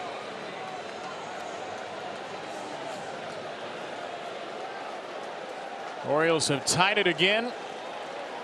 And they'll face Dwayne Underwood Jr.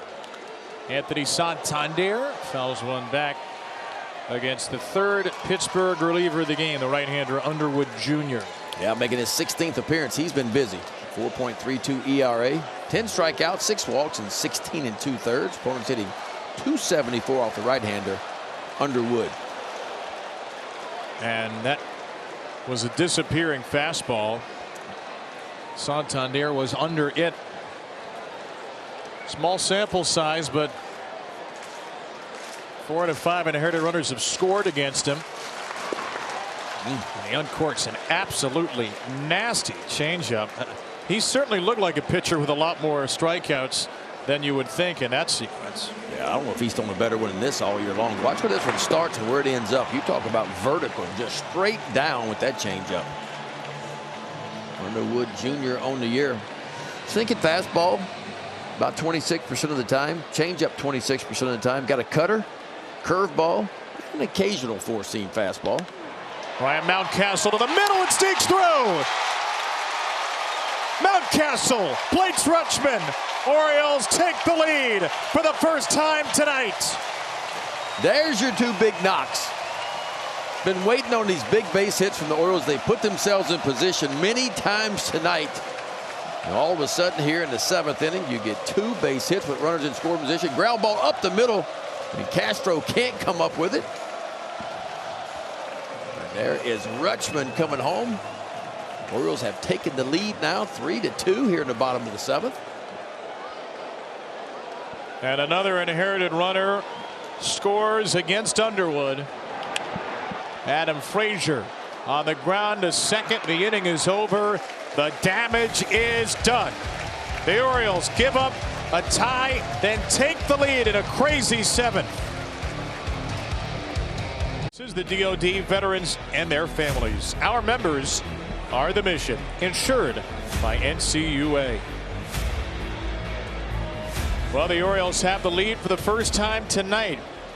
Could it be a 14th comeback win and 25 victories this season? Brian Baker will try to help ensure that.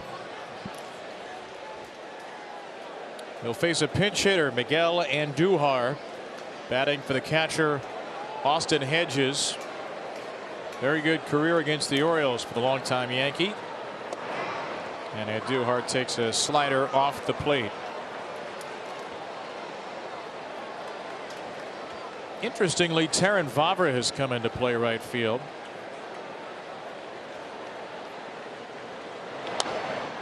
A little half swing grounder to first, and Baker is there. Tomorrow's Verizon projected starters.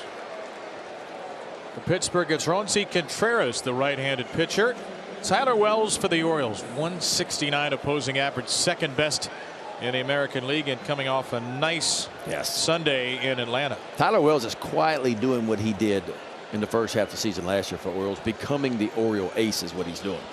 Just been as consistent, probably more consistent than anybody.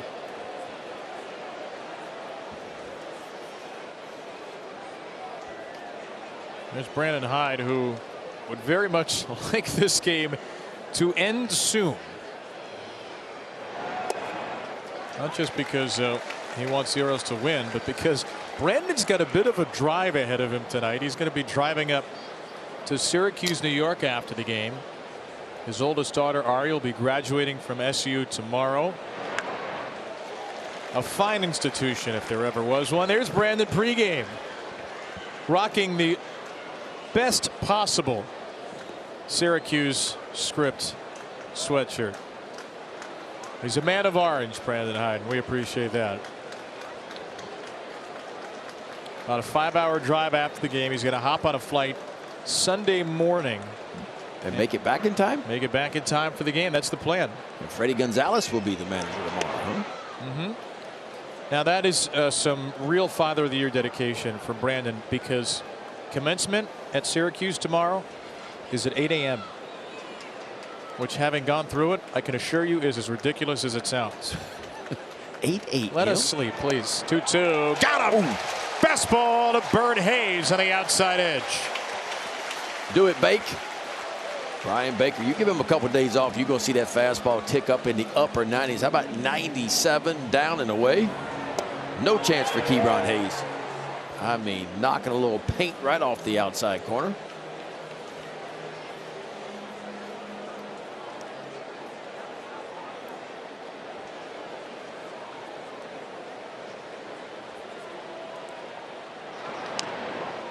There's strike one to Brian Reynolds now.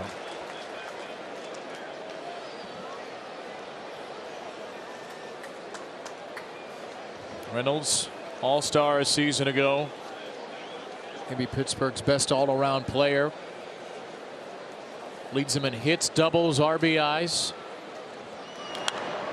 And Reynolds is behind 0-2.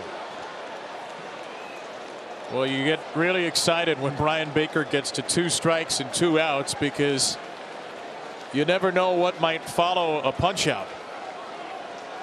Well, my favorite is certainly the moonwalk. We've seen it a couple times this year.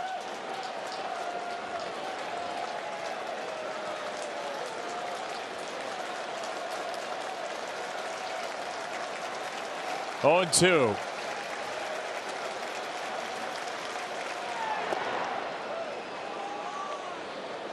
The changeup has been so lethal to left-handed batters who, against Brian Baker this season, are just 1 for 16. 1 strike away from a 1-run lead going to the bottom of the 8th. And he got it. Oh, he just go high step it this time. A little shake and bake. How about that changeup, Brian Baker? Do it, Bake. His wife Jess, their twin boys Christian and Kane, they visited the NICU at MedStar Franklin Square Medical Center and showed their appreciation of the nurses and hospital staff there. Met some of the family members, delivered gift bags to the families of NICU patients. This is particularly notable for James and Jess because Christian and Kane spent the first 7 weeks of their life in the NICU. Vanderbilt University, as there's a base hit for Hayes to lead off the bottom of the 8th. And we've gotten to spend a little bit of time around James and Jess so far this year, who are such wonderful people and give back knowing the experience they went through when their sons were born premature and had to spend nearly 2 months in the NICU. So just another wonderful example of some Orioles doing good and ingraining themselves in the community in their first year, as Kyle Gibson and Cole Irvin have done as well. Leadoff runner aboard, bottom of the 8th inning. It's a 3-2 Orioles lead. And the new catcher for Pittsburgh, Jason DeLay, after Miguel Andujar pinch hit for Austin Hedges. Batter is Gunnar Henderson.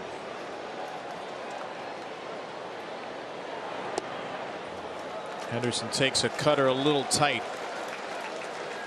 Pittsburgh got a 3rd inning unearned run on a throwing error by Jorge Mateo on a fielder's choice. Threw home on G1 Bay. In the 6th, Mountcastle tripled, scored on a wild pitch. And the 7th, Connor Joe's homer gave Pittsburgh a 2-1 lead. But the Orioles quickly tied it. Doubles from Mullins and Rutschman. And then took the lead on a single from Mountcastle to score Rutschman, aiming for their 14th comeback win out of what would be 25.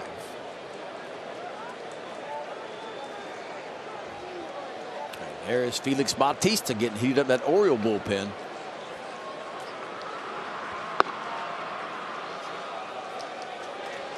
And I believe we may have just had a pitch timer violation to send Gunnar Henderson to first on a walk.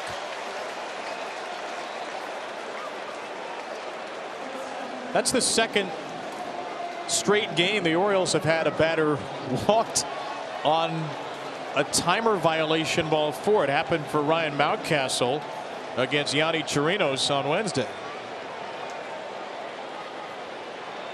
So 1st and 2nd, we'll see if Mateo decides to bunt. He will pull it back on a strike. Orioles' 6th walk of the night.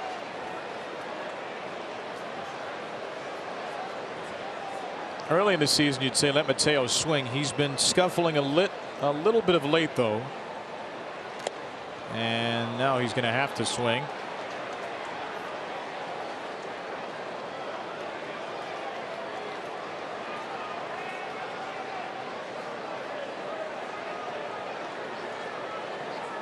Orioles had been in a 5 for 57 funk, runners in scoring position, until that Rutschman double and that Mountcastle single in the 7th. Gray is still showing bunt on 0-2.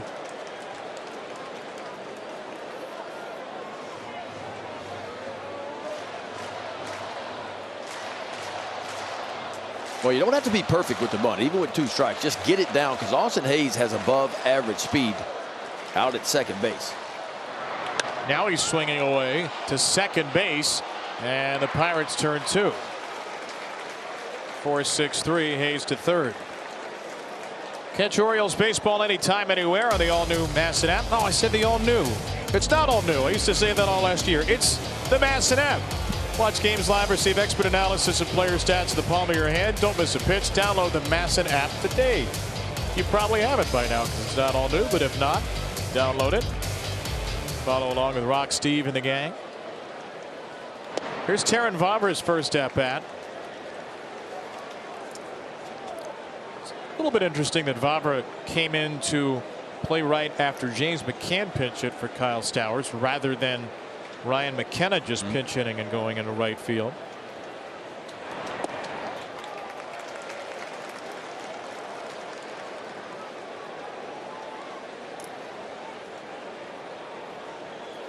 Vavra called up Tuesday after being optioned April the 27th. There is Ryan. So his first game in a couple of weeks in the bigs, and Vavra's got a 3-0 count.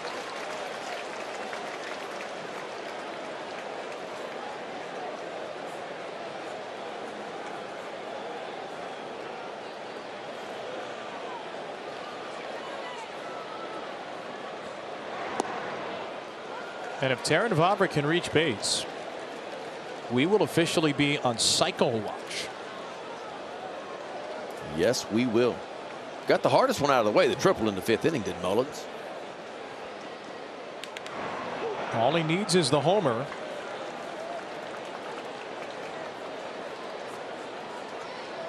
I mean, a cycle on Birdbath opening day would be almost too perfect. Vavra takes ball 4. He's going to have a shot now. Now, if he hits a home run here, we may need to take all of the water in Camden Yards and just dump it on the water hose. Everybody in every seat. It just stays on. It just stays on the rest of the game. Everybody's getting wet.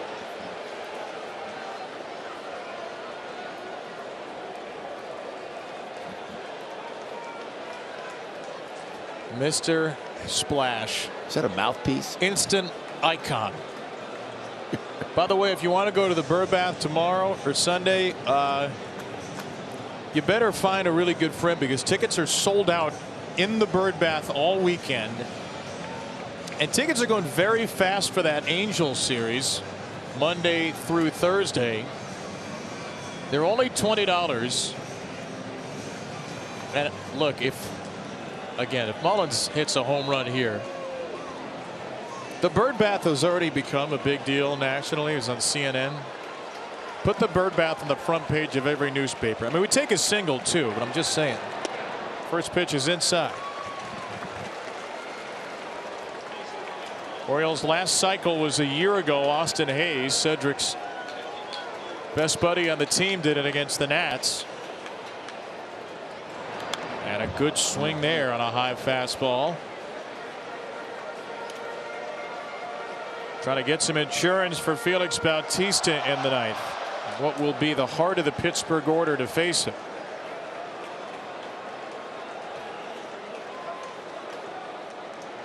Oh, into right field. Mullins. Did he do it? Yes. Yes. Yes, he did. It's a tsunami.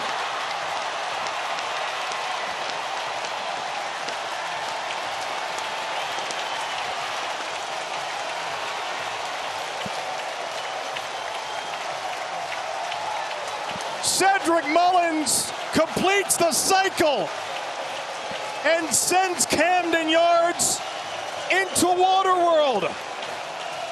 Look at him out there in that section, would you? Cedric Mullins. Wow. Single, triple, double in the 7th. And then a long ball here in the 8th to complete the cycle.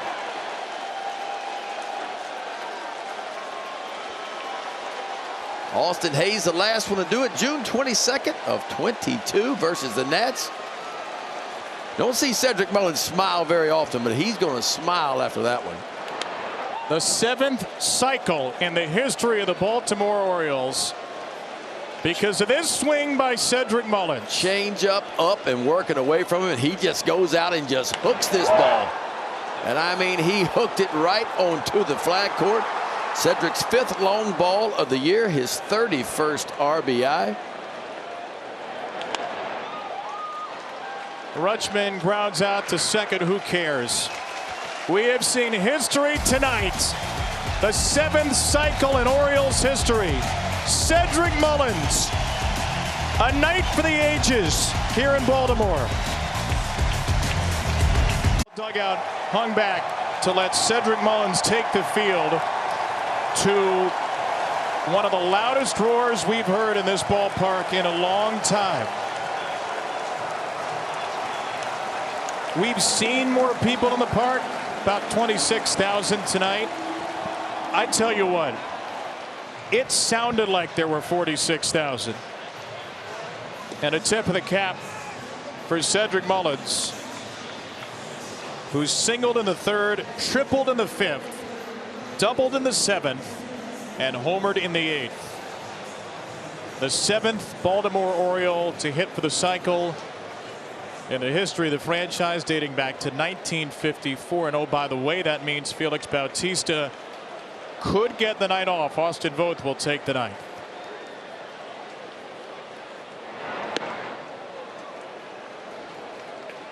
Ball 1 to Andrew McCutchen. Just one of these hilariously, improbably special nights, and they're piling up, folks, here in Baltimore, Maryland. Yeah, if you've not been out to the ballpark to watch this team play, you are missing out.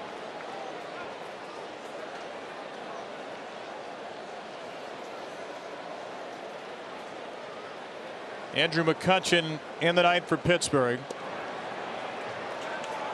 Brooks Robinson, the first Oriole to hit for the cycle, 1960. It took 24 years until Cal did it in '84. Took another 23 till Aubrey Huff in '07, then Felix P.A. 2009. And now 3 of the last 5 years, as that's called ball 4 to McCutchen. Jonathan Villar in 19, Austin Hayes a year ago, and Cedric Mullins tonight. This copyrighted telecast is presented by authority of the Orioles and may not be reproduced or retransmitted in any form. The accounts and descriptions of this game may not be disseminated without the express written consent of the Orioles. Don't make Mr. Splash mad. Don't disseminate this broadcast, please. Here is Carlos Santana.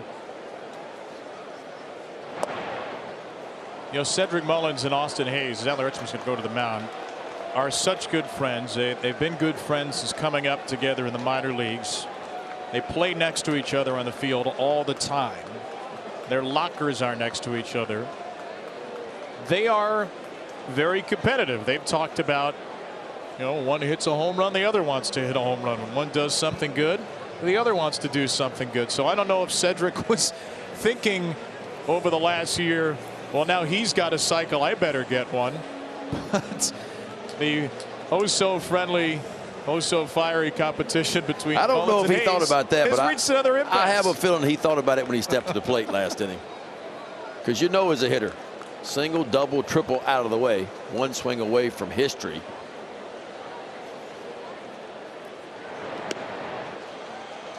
Meanwhile, Austin Voth is having trouble finding the strike zone. And Felix Bautista may start to get loose after all.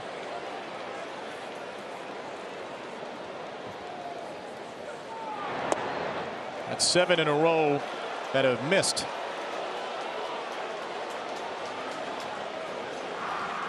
Bautista back up.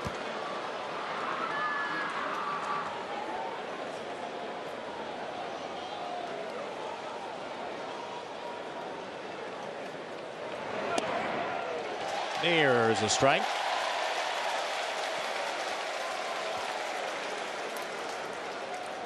Santana nothing for 3. Take another one of those double plays here.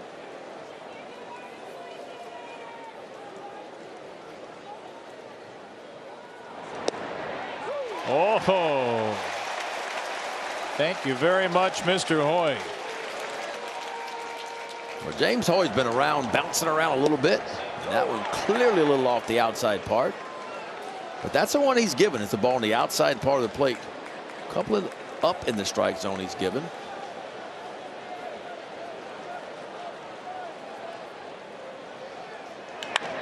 Santana drills it in front of Vavra for a base hit. Now the Pirates, with nobody out, are going to bring the tying run to the on-deck circle.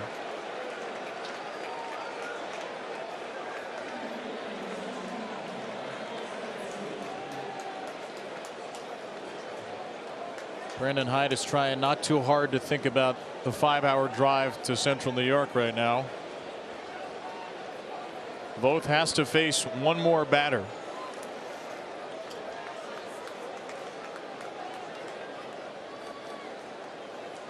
And that batter is Jack Sawinski.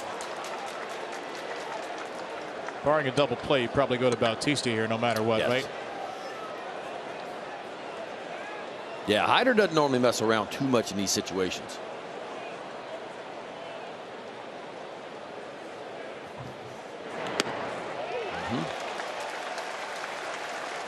If you're wondering about the best reliever in baseball, Yennier Cano, he is in all likelihood unavailable tonight. He pitched Tuesday and Wednesday.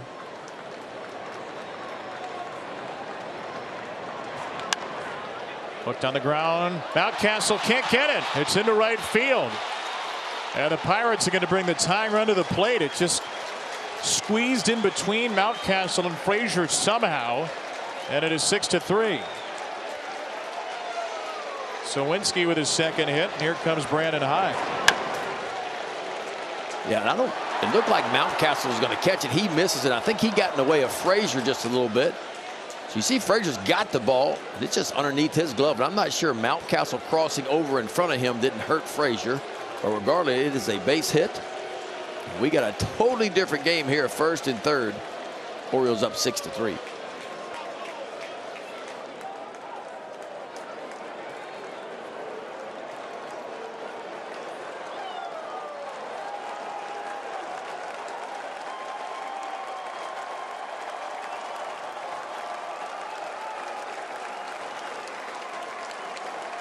Bautista making his 18th appearance of the year. 8 saves, very good ERA, 30 punch-outs in just 17 innings of work. And opponents hitting 164 off the big right-hander, Bautista. And the number's very good. But of late, even though Bautista's only allowed 2 runs, 1 earned in his last 6 outings, a concerning walk number and only 55% strikes in that span.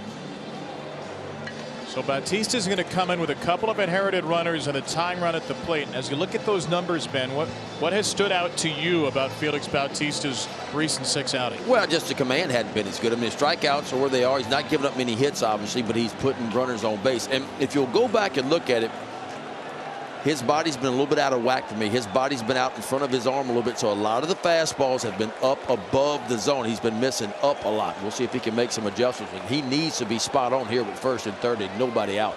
And a home run hitter from earlier, Connor Joe.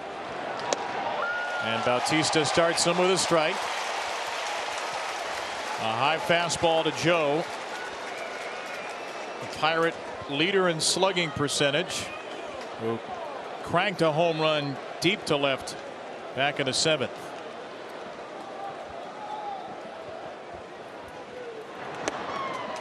Now there's a slider, a pitch that we didn't see Felix throw at all really for the first month of the season, and he started to incorporate more. But he hardly ever thrown it lately ahead in the count. Typically when he's ahead in the count, he's not throwing that slider. That's the splitter. It was high, but it is grounded foul.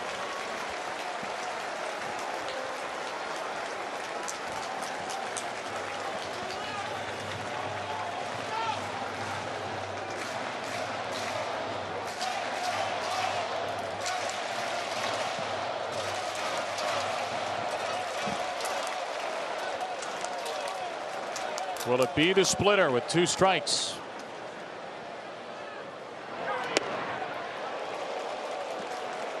It was. Just pulled it a little bit off the outside part of the plate. And this is tough. I mean, this is tough for closers because you get up in the 8th inning and all of a sudden you get a lead and you shut down. And you shut down for a moment and you kind of lose your intensity. And now all of a sudden you got to get right back up. You got to build it back up. And now you're in the ball game. The 2-2.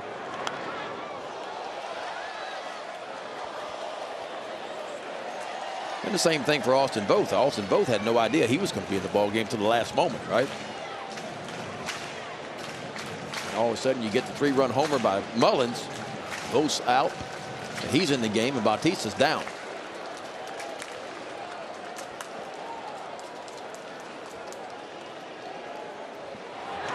That's a strikeout.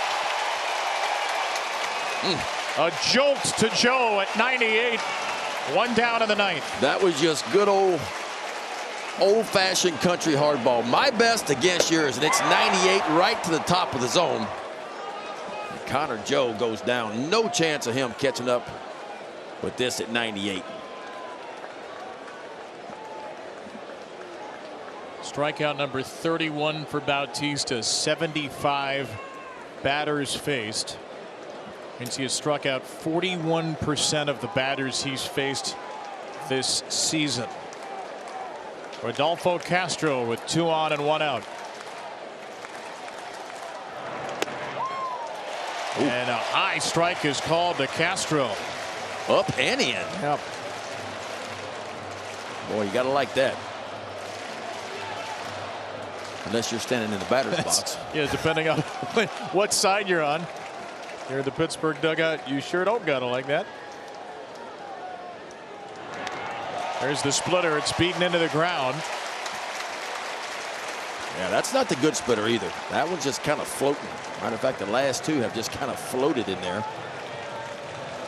The velocity's the same on it, but it just doesn't have that typical downward action that we're used to seeing from Bautista's splitter. If you're going to throw it here, you can't miss up, out, over the plate. It's got to be down if you miss.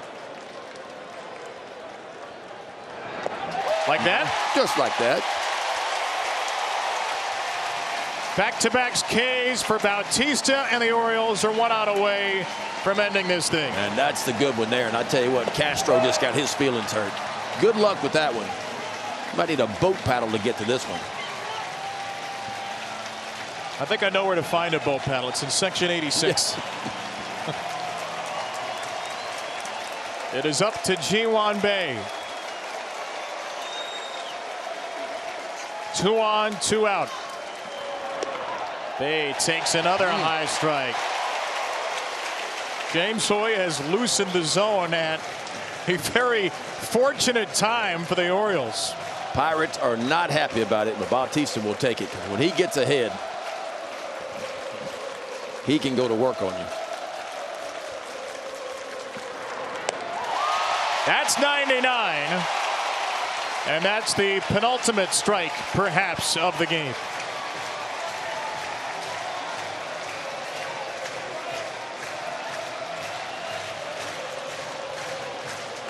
They're ready to get splashed one more time. Oh, it's going to be Waterworld if he gets this one.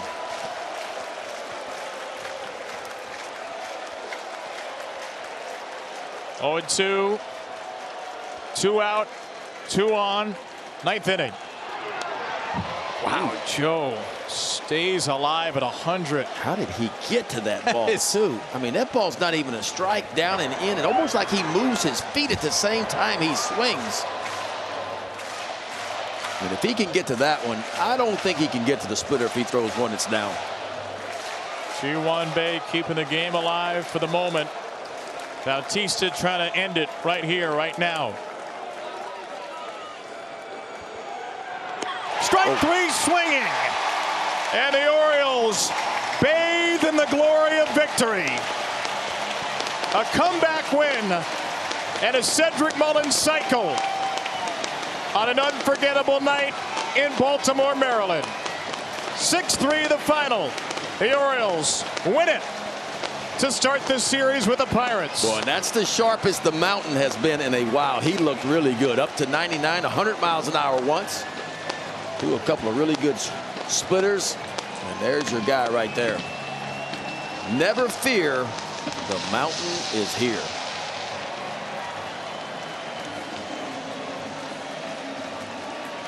Three straight strikeouts for Felix Bautista, who picks up his 9th save. The Orioles win their 3rd straight game, and they improve to a ridiculous 12-1 in series openers. And there are a lot of heroes tonight, but that man right there is the story.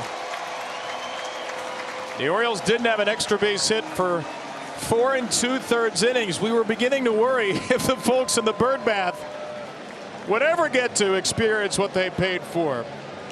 And they got to experience it 3 times thanks to Cedric Mullins alone. Here it is, your 3rd inning single, the triple in the 5th, the double down the line in the 7th, and the home run that sent the flag court into a frenzy in the 8th. That's the moment when Cedric Mullins took the field in the 9th inning by himself to a full-throated ovation from this crowd of about 26,000. And Cedric is with us right now. I want to start with that moment, Ced, when your teammates let you out on the field by yourself. What is going through your head in that moment? Yeah, it was a really cool moment for them to do that for me. You know, I see them carrying the cooler right next to me now, so I'm gonna brace myself. But you know, just You're just gonna take it. Just grin and bear it. Grin and bear it. Woo! Yeah, just an awesome moment, and you know, glad we got the win. Hey, it's the 7th cycle in Orioles history you just picked up, the history of this franchise. When did the possibility of a cycle cross your mind?